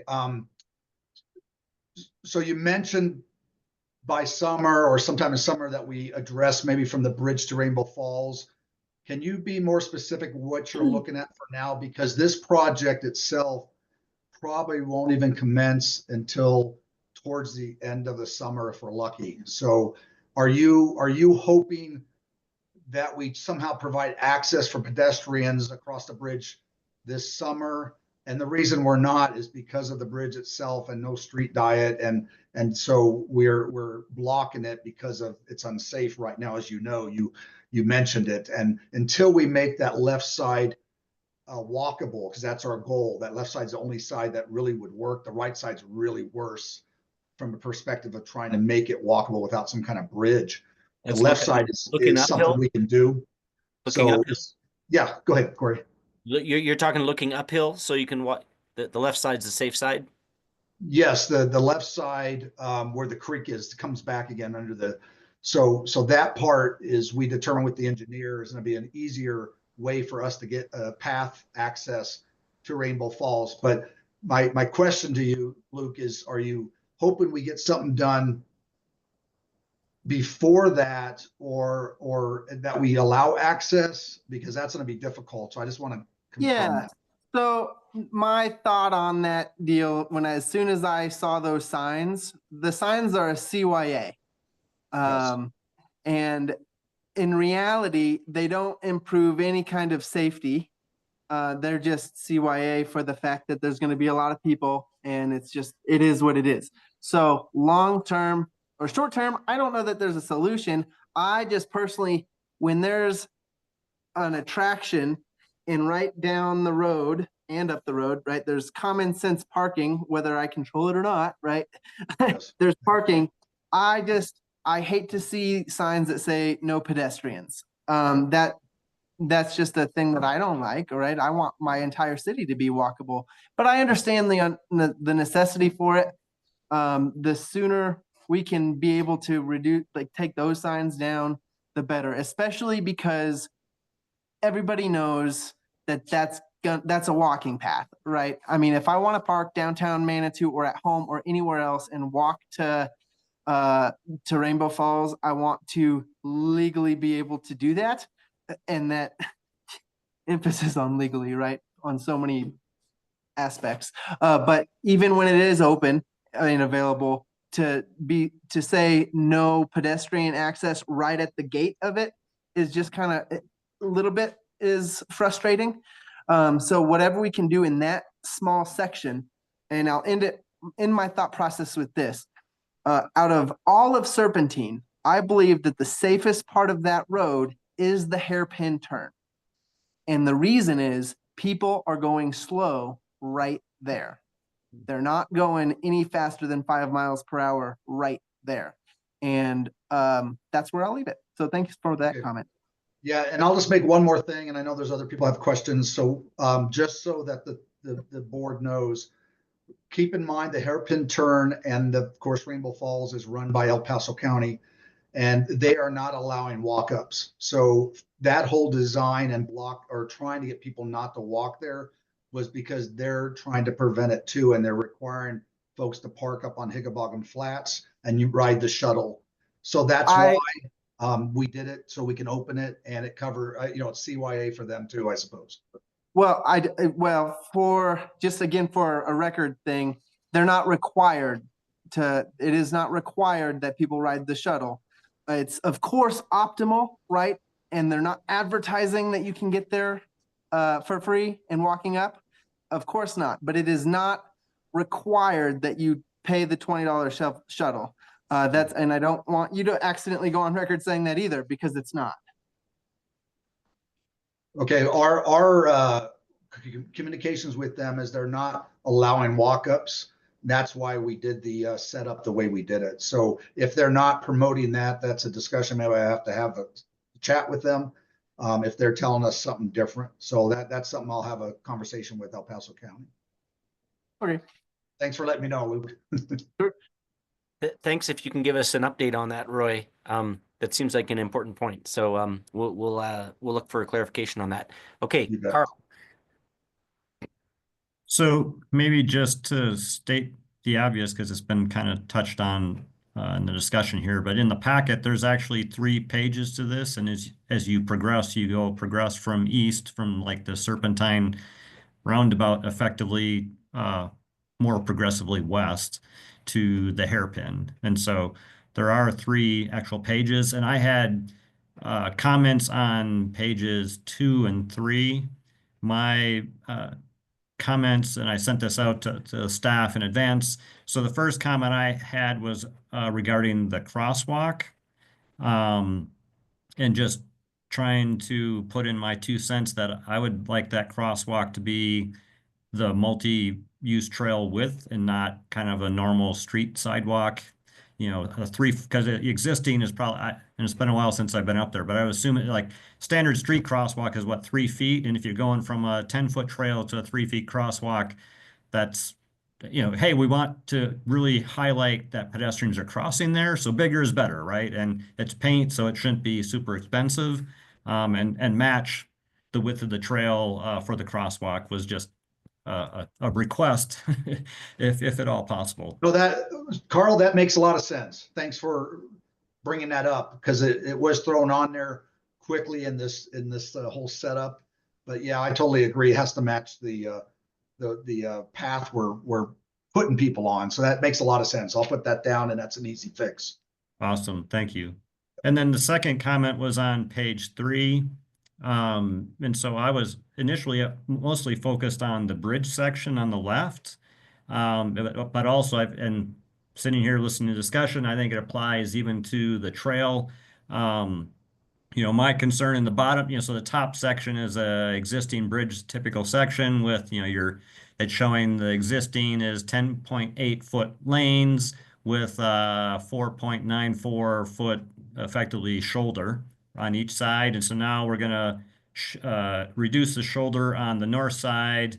The lanes are widening in the proposal here slightly, and then the trail at 6 foot on the left. And my biggest concern and suggestion was, is there any way to put some sort of physical separation between the trail and the lane, whether that's bollards, Jersey barrier, the more, substantive of the structure, the safer the pedestrians, the users of the trail are going to feel.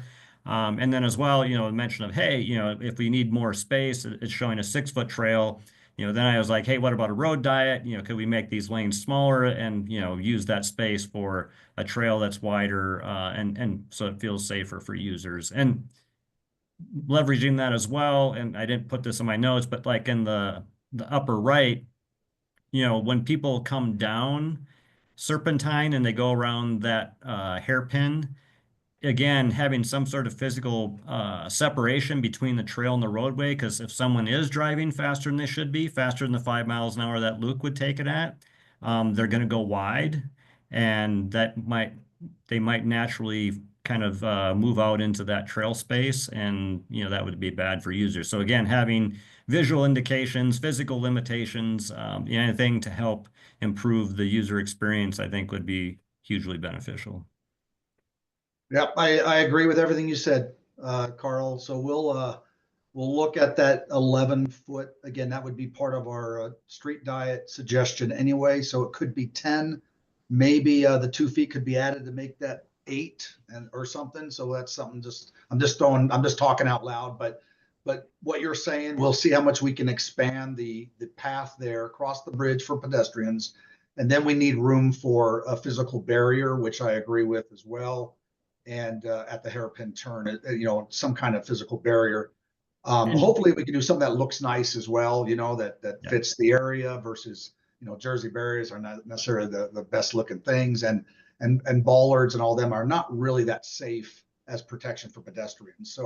So let me look into what could be possible that looks decent, that also offers real protection. And we'll definitely, as this whole street diet thing, we'll talk about how we street diet the whole road to at least that hairpin turn. And then I'll have to have a chat with El Paso County on their road, where it starts and what they would allow. But we have a good relationship with them right now with us doing their paving. And they tagged in with us and paid for their part, but they got a discount because it was part of our project. So I have a good relationship with them right now, and probably they'll be fine with whatever we suggest, since we're also plowing their section. So they're pretty happy with us. So great ideas. I like them all. I wrote them down, and we'll try to make that part of that next presentation if what we were able to do. Awesome. Thank you. Welcome. Thank you, Luke and Carl, for that detailed input, and Roy for being open to this discussion. You bet. Anyone else want to comment about the Creek Walk? Okie doke. Thanks for the input, everyone. Appreciate it. Yeah. Okay. Next up, sorry, I'm getting back to my agenda, but I think we're moving on now to the PPACG Long Range Transportation Plan. And we are going to move through this fairly rapidly. I have received some feedback from Carl on this. I want everyone to know that we've got, gosh, Carl, do you remember the deadline for when? It's in February, so we've got a week or two at least, probably at least two weeks. The public comment closes at midnight on February 9th. Okay. There's 3 more open house sessions. The one closest to town was last night. There's one tomorrow in Monument, one next Tuesday the 28th in Fountain, and Wednesday, January 29th in Woodland Park. Or you can also go online and submit, there's looks like a Google form or something to submit feedback as well there. And I don't know if we collect feedback and via the map board or, the mayor or whatever, we can get feedback that way. But I think probably using the existing open houses and public comment form would be most efficient. I'm going to say, I think, I think we're a little bit out of phase. I mean, basically, if we really wanted as a board to have meaningful input here, then I think we would have, we should have set up a little like task force and really dug into it. Again, Carl has provided some comments, and I think those will have been shared already with the mayor and will be shared with the Citizens Advisory Committee. I think we're not really set up right now to provide map board input. But saying that, I would invite, if anyone's got comments on it right now. I mean, I was joking when I said I thought you'd read this document. It really is like over 200 pages. Does anyone want to share some comments or think it's important that the map board has specific input on this? My feeling is that as a board, it's important we, inform people, but I don't think we're in a state where we're able to make organizational comments. And I'd welcome your feedback on that.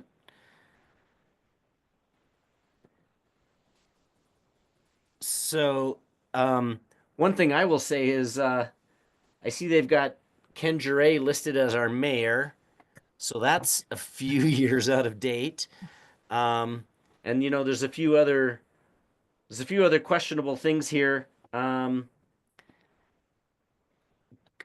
I'll invite you to it. Well, so but before I turn it over to you, Carl, I want to say one of the things that that jumped out at me in the feedback that Carl responded with was this plan makes no mention of the Pikes Peak Front Range Rail, or not Front Range, but not Pikes Peak, but the Front Range Rail concept.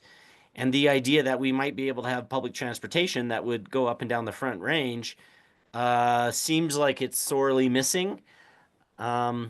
So I think that will be part of the comments that get fed back. And again, I thank Carl for going through the work of going through this document, and I'll turn it over to you, Carl, to share what your observations are. I mean, if it's useful, I'm happy to. I only had probably like a half dozen comments in case it stimulates discussion.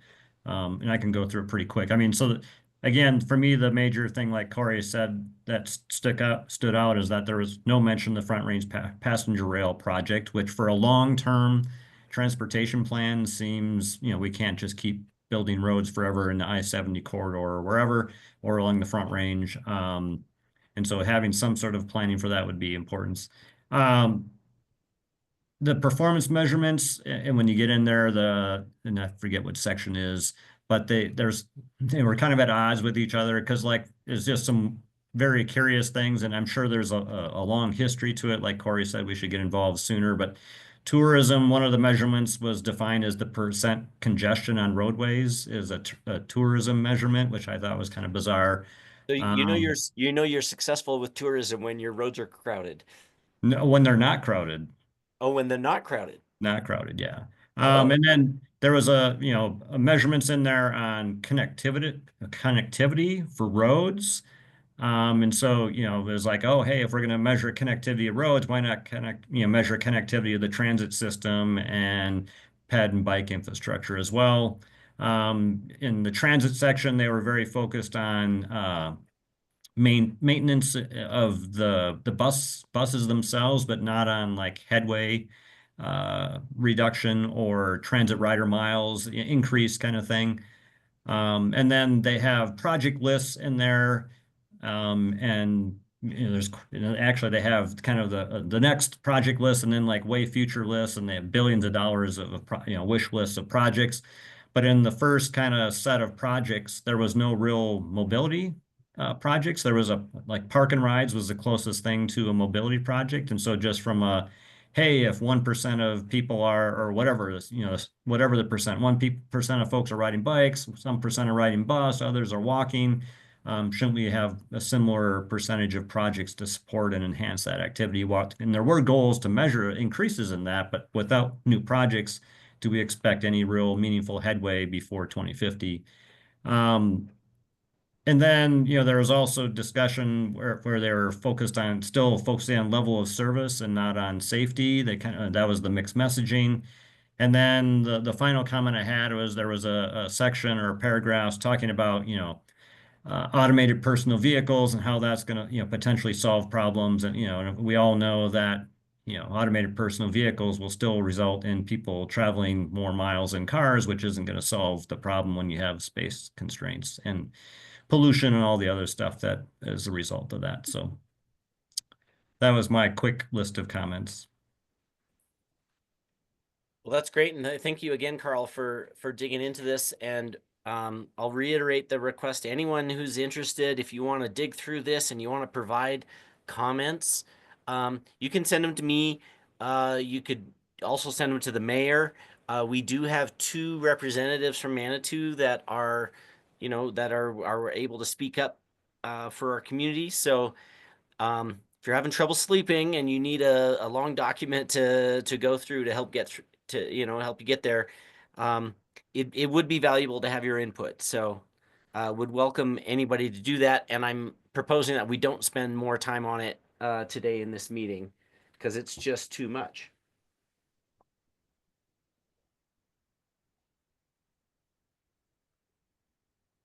Okay. All right. So we've got next item is new businesses, removal of references to jaywalking in city ordinances. I'm on here, but I don't have a comment about this, and this is something that Carl had asked to bring up. And so, Carl, why don't you go ahead and tell us what's on your mind here? Sure. I just maybe wanted to get the temperature of the board. With Manitou, my view is Manitou we're more progressive than other places and more walking and mobility friendly. And, jaywalking is a very antiquated term and rule set and is not pedestrian friendly.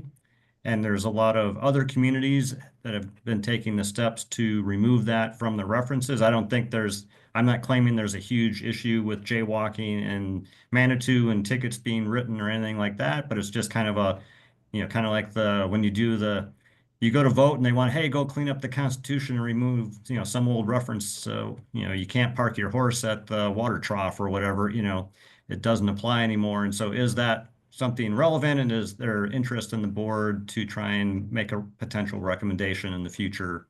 Add it as an agenda item, discuss it, and maybe make a recommendation to council to try and remove references to jaywalking. Pretty neutral to that. I know that it should be allowed, but I go either way if we want to officially change it or not, or just decriminalize it. So Carl, I'm open. I don't think we write that many tickets for jaywalking in Manitou. My concern is we have a center lane with delivery vehicles, and then we also have cars parallel parked.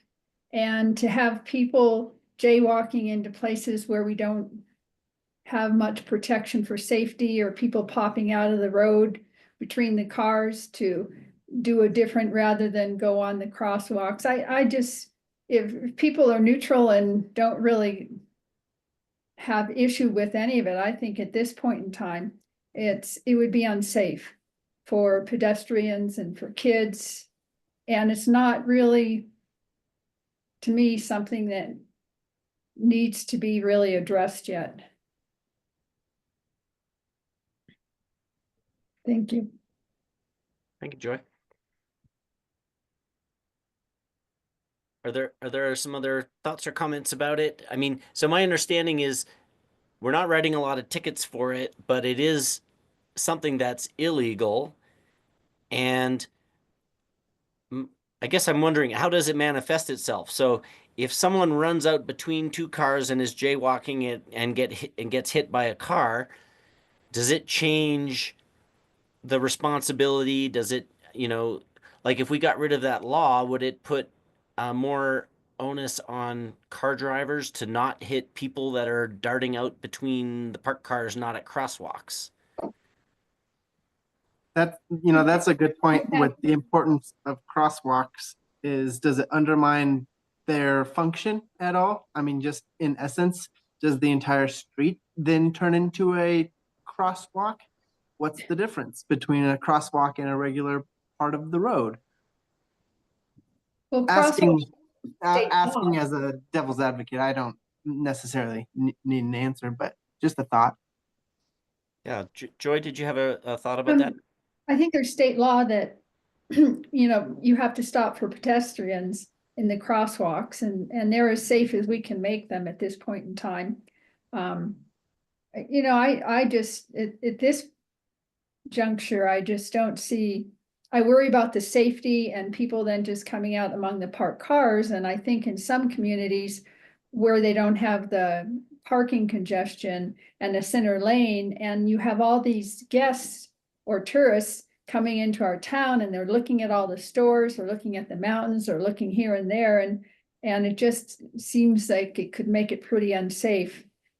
Even if they're going the speed limit or less than the speed limit, that you can end up with some situations that, if it's not a burning desire of ours to come up with something to just have it there and not act on it at this time. Thanks for that, Joy. Natalie. I just have a question. So I think I've been maybe sharing misinformation for decades. So it was my understanding that it was legal to jaywalk provided you were not forcing a vehicle to slow down. So if there was no one on the road, there were no vehicles on the road, it was legal to jaywalk. And so I'm just curious actually what the actual rule is, because I literally tell people this all the time. So I'm just wondering. I'm not certain, and maybe staff knows for sure, but I think, I sort of have the same idea that, it's all right to jaywalk as long as you're not impeding traffic. But if you're jaywalking and a car hits you, like, that's maybe on you, and maybe the discussion is, should that be on you or not? I just want to add my comment. When I'm driving down Manitou Avenue, I get kind of annoyed when I see people that just sort of wander out, and I'm like, we got all these crosswalks and we've all got to share this space.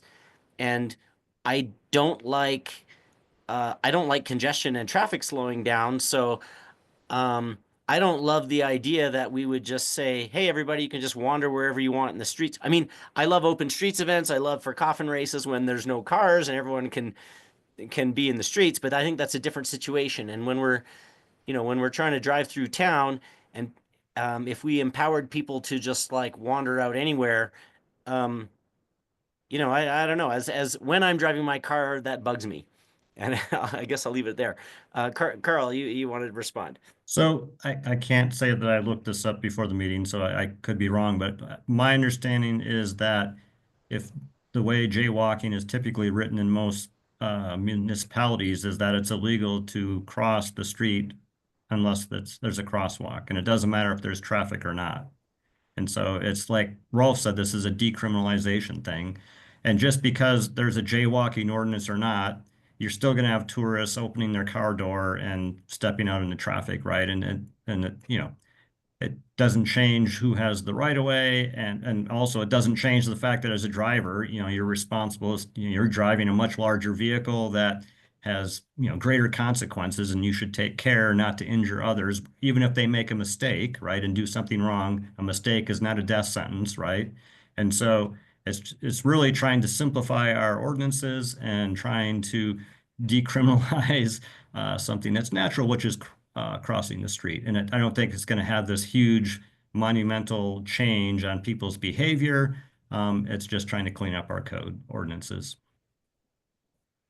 Okay, thanks for that. Roy, do you have something you can help with on this one? Yeah, just the model traffic code talks about crosswalks is where the pedestrian has the right of way, and if they're going to cross at a non-crosswalk, it's the right of way of the vehicle. So they have to watch for the vehicle. So you can cross at a non-crosswalk area, but the vehicle has the right of way.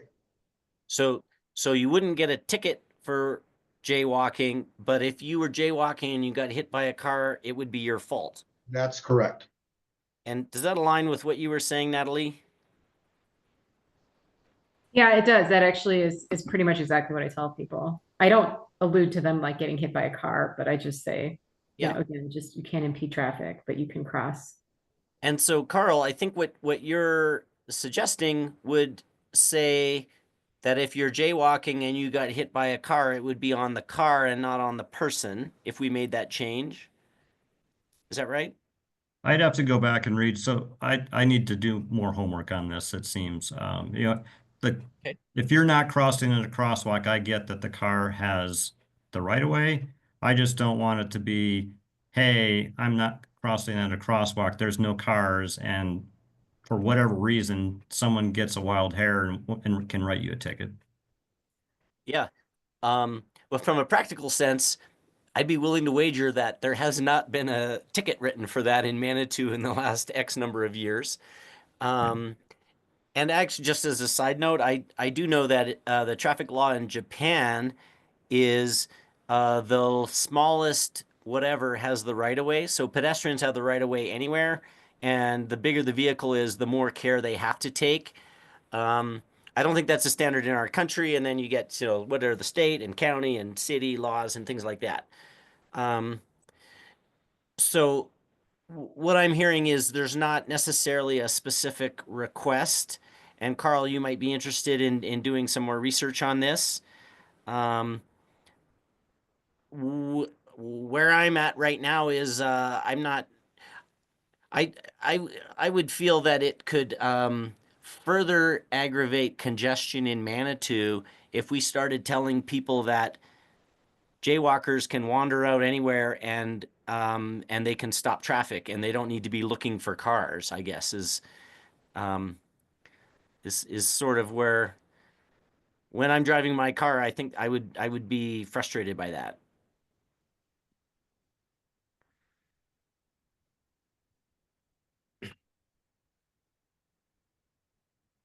Interesting discussion. I think, you know, in some sense, the conceptual statement of we're so ped friendly that we are removing jaywalking laws. I mean, there's some appeal to that, but at the same time, you know, people got to get around in their cars, and we're not at a point where we're able to close Manitou Avenue off to vehicles. So, how do we make it work the best way and encourage positive space sharing?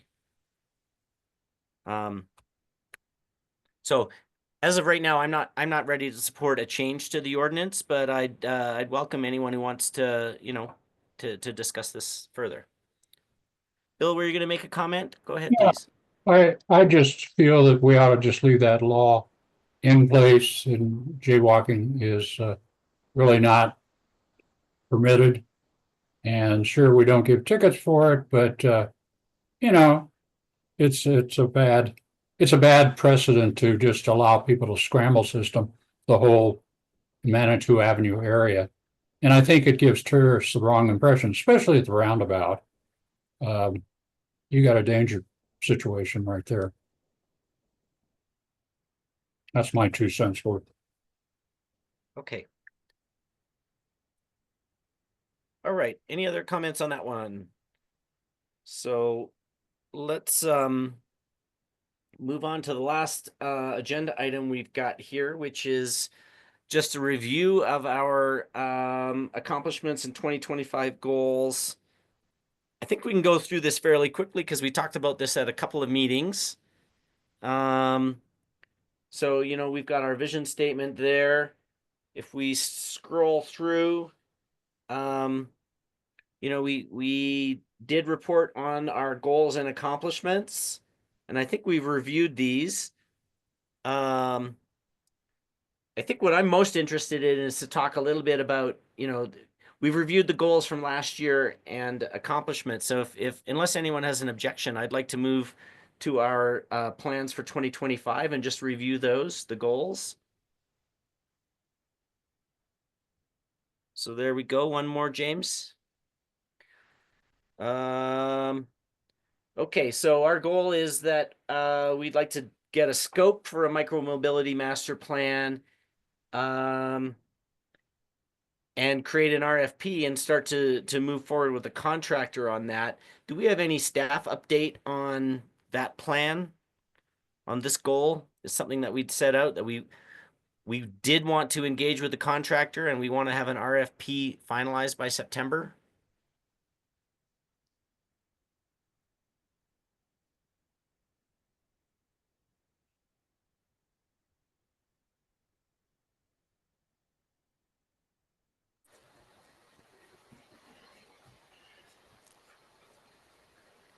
Yeah, Corey, can you hear me? Gotcha, Juan. Yep. Yeah, no, that's something that we're still working on. We got plenty of time for that. But it is on our radar to get this accomplished.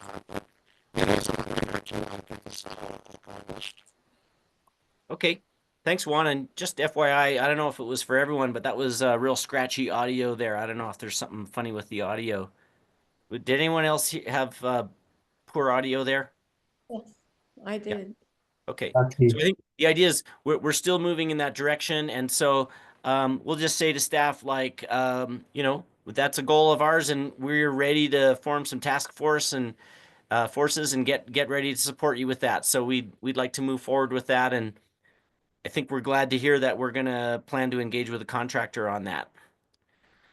Okay, so goal number 2 is to collaborate on a bike and walk to school day. And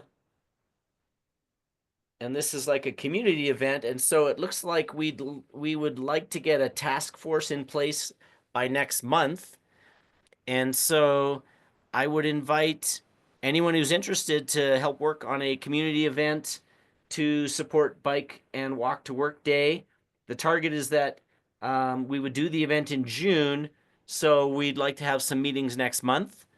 Can I ask that everyone consider whether you'd like to be involved with this, and maybe reach out to me if you'd like to be involved in a planning committee around this?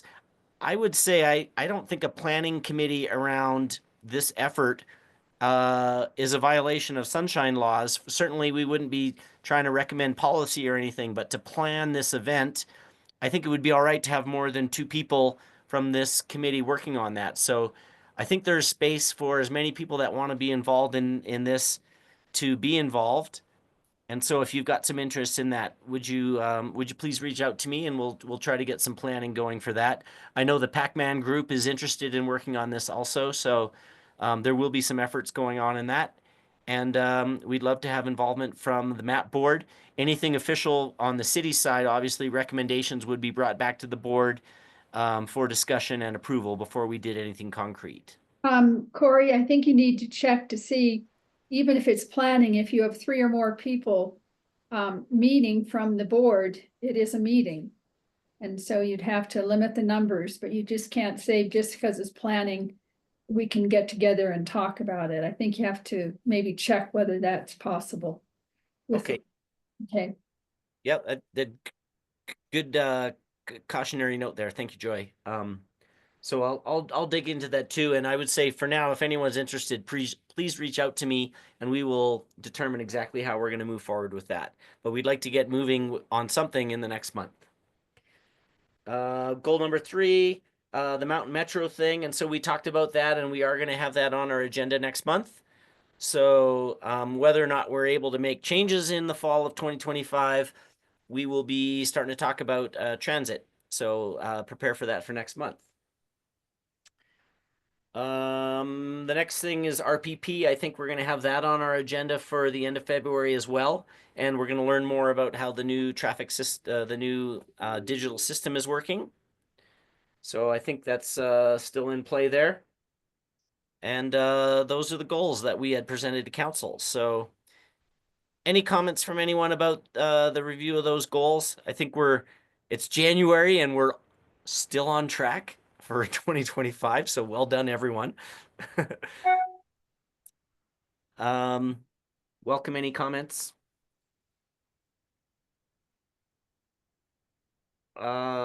Okay, I'm going to move on to board correspondence and suggestions for future agenda items.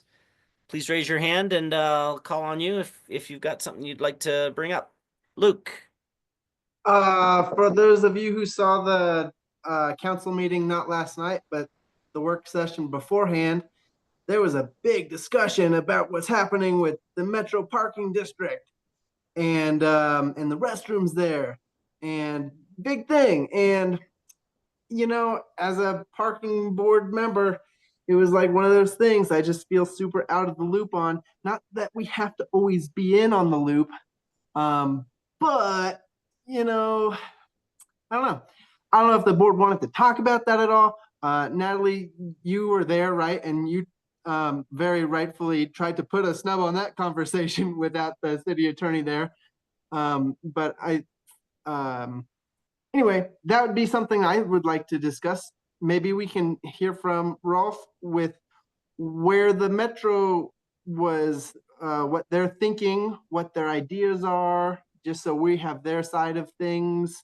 Because I saw the council meeting and I kind of understand where things are at right now, but I would love to hear the Metro side of it. And I just haven't watched that video. I think it's on YouTube from their meeting, which was before that council meeting. But anyway, that's a topic of discussion. The parking lot that's not owned by us. Thanks for that, Luke. It looks like Rolf might have dropped off. Natalie, are you able to share more information about that? Sure, I have a couple things. But the first one that is just kind of interesting that I think you all could help with is that there are 3 openings on the Metro board, and they're going to be holding an election in about a month or so. I don't have the dates on me, but I could get them for you. But if there are currently 5 people on the Metro board with 3 seats up. If there were 3 people interested in running for those spots, Do they have to could- be in the Metro district though? I think that's why Right, you Rolf do. is on there, because Yeah. he lives have there. to, you have to be in the Metro district. So it's about 300 or so people that are in that Metro district. I would if I lived on Main Street. Yeah, but just Oh, I again, like, guess. you know, if you know someone who might be interested, there's the potential for 3 people to run for these seats, and they could potentially then vote to open those bathrooms. But in terms of what I know, again, it's just one of those pieces, like Metro owns those bathrooms. The current board does not believe that it is their mission as an organization to offer public restrooms. And that, you know, if the city's interested, we could potentially rent them from them, is kind of currently where it is. So it's not, I would say, super exciting or interesting in that respect, but is obviously potentially a necessity that we would like to offer. So here's my thought. Sorry, I am gonna keep talking because I brought the question up to everybody. Is it a use of our funds to be kind of, I feel like Metro's kind of holding up the city, right? They're like, all right, thanks for that grant. Now we are turning the keys, and unless you give us money, we're gonna lock them up, right? That's kind of what it feels like. With the city's kind of held like, oh man, we kind of need those restrooms, and we did the good deed to get you the grant, and now you're gonna do that to us. Is it a use of our mobility and parking funds to fund a restroom? Right? Like, now that's the question that I think is the big one. It's like, okay, the city's being stuck up for X amount of money a month. We're being held up for it. And I think we're probably going to end up buying into whatever they agree on. Right? But is it going to come out of the parking mobility funds? Like, I don't know. But it's just kind of to me, it's very interesting about how that good deed went south so quickly. And that's one of the things too. And I wish Rolf was still here. And Bill, I know you were involved with the Metro for such a long time, and that relationship has always been crap. And that's what I don't like to see, right? Like, here I am doing my due diligence as a good citizen, and we have this pretty much the worst case scenario that played out of this situation. We're no longer affiliated with them at all. Right. So like, that was the problem. And now they're taking the goods from us after holding us up for a grant, which if we can help somebody get a grant, good. But anyway, I feel like I'm rambling a little bit, but is it use of our funds, mobility parking funds? You know, Luke, I really think that, you know, yes, they want to charge us rent 3,000 a month. Yes, you know, we gave them the money to remodel the restrooms, but this is a bigger issue. And the issue goes back to those dwellings on the land where they want to make it into a parking lot. And Metro's always had an iffy thing with Manitou. And as a Metro board, they are separate from Manitou. So I think it's a matter of people getting together and sitting down and trying to figure out how to get through this impasse. But I don't think that the plans are, it's just one of those things that a city has to negotiate with a Metro board or wherever those are URA, they all have to be negotiated because they have legal rights. And so I don't think it's a personal attack on Manitou. I think that's how they're looking at it. Do I like it? No, because we need to have restrooms there for the people that come to Manitou because we're a walkable city. We have to have restrooms at that end of our town. So are we hostage? Perhaps, but do we have to try to solve it and make it work? Yes. And that's where I think we are the we. I think that, you know, we just have to allow our council and the lawyers and everyone to work on a plan. So I'm going to recognize Carl in a second, but I do just want to clarify that the Mobility and Parking Board does not have any authority over the parking enterprise funds, and we don't have an ability to make recommendations. I mean, I guess we could recommend whatever we want, but we don't have any kind of approval or formal recommendation function over how mobility funds are spent. And so, and I'm not up to speed on this issue, but what I'm hearing is it probably sounds like something that council is going to have to deal with rather than the Mobility and Parking Board. Yes. And Roy, I see you've got your hand up, and I'm just going to recognize Carl first because he had his hand up. Unless, Carl, you want to yield to Roy to see what kind of information he wants to share on this topic. Sure, Roy can go first. That's fine. Just quickly, I want to state that it was not the mobility and parking funds used. It was prior to the enterprise. So just to clarify that it was not used out of the mobility and parking fund. For the upgrades to the bathrooms? Correct. Okay. Okay. Thanks you. Thank You're you. welcome. And go ahead, Carl. So I don't probably have anything super constructive, but just like Luke, I just want to state that I find it extremely frustrating that, you know, we have the Metro District kind of doing their own thing and, you know, trying to look forward to the future visitor experience. You know, you got people running private parking lots, you know, in town. You got us running parking and the Metro. And, you know, in the perfect world, there'd be a lot of partnerships and you know, how we price things for the benefit of all of Manitou, not the benefit of any individual group or pocketbook. And like Luke, I got noticed this and caused me to go do some more homework. In this case, I did do some homework, and I went and looked at their initial document from 1987, I think it is.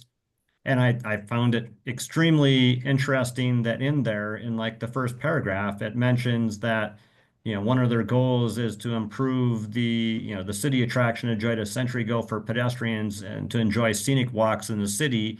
And for Wichita, it even has plans for effectively a creek walk trail through that site. And, you know, obviously none of that has happened. And so just kind of curious that, you know, some initial goals are put in place and I guess, you know, people need to run and be more vocal and support whatever they want. And maybe hold them accountable to maybe some of the initial goals that were put in place and never fulfilled on in their history of being. So anyways, my little social commentary, sorry.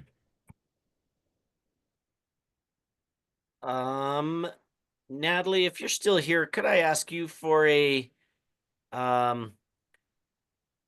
recommendation or a, you know, like you understand what we are as this map board and like what, you know, what might we do, or is there a way we could contribute on this? I mean, based on what I've heard, my intention is I'm going to go try to talk to Rolf and try to learn more about it because I know Rolf and he's involved with the Metro District. What else could we do to help on this topic?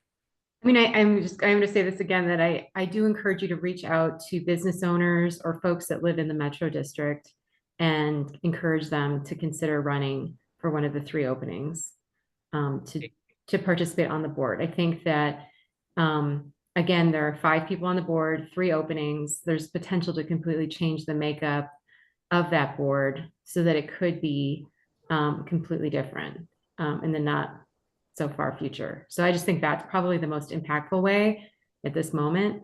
And then again, yeah, talk to Rolf. I mean, if you want to make it an agenda item and invite them, you can certainly do that. But there is this immediate election coming in the next couple months. When is the election? Is that in April or? I believe the deadline, I don't have it in front of me, unfortunately, but I believe the deadline is, I want to say like end of February to run, and then the election, I think, is in April, maybe. Okay. But I mean, I certainly could get you that information. I just don't have. I'm a member of the American Legion. Maybe they'll let me represent them. What a great thought. Mr. Kerner, do you have any more context you might add to this discussion based on your history of this topic? Well, it's been contentious over the years. There's been no question about it. And it's not good for Manitou Springs to have a private, quasi-private entity operating in our downtown, where we don't have much of a say about parking lots that they particularly own. There's got to be a solution that gets them out of that business, but does it in a fashion that we don't singe a bunch of feathers, and we find a way to make it work for all parties. That's what I would love to see. And it's been tough over all the time I've been in town to have 2 entities handling parking. Okay. Well, that's been expressed a few times. So, yeah, maybe something for all of us to think about. Well, I want to be respectful of everyone's time, so I think I'm going to wrap up the discussion on that one. Is there any other board correspondence or things that people wanted to bring up? I heard a question about library parking. Is there designated library parking when it opens back up, out of curiosity?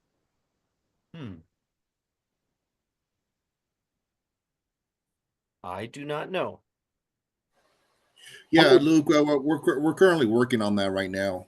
So we should have a plan in place before the library opens. Cool. I'm really excited about that. See everybody on the 7th. Same here. We're looking forward to it. Okay, if there's no other business, I would welcome a motion to adjourn. So move. Mr. Kerner, thank you. Second. Second. Thank you, Carl. Any objections to adjourning? If not, we are adjourned. Thank you, everyone. Nice to see you all. And we'll see you at our next meeting in a month's time. Bye. Everybody be safe. Thank stay you. warm.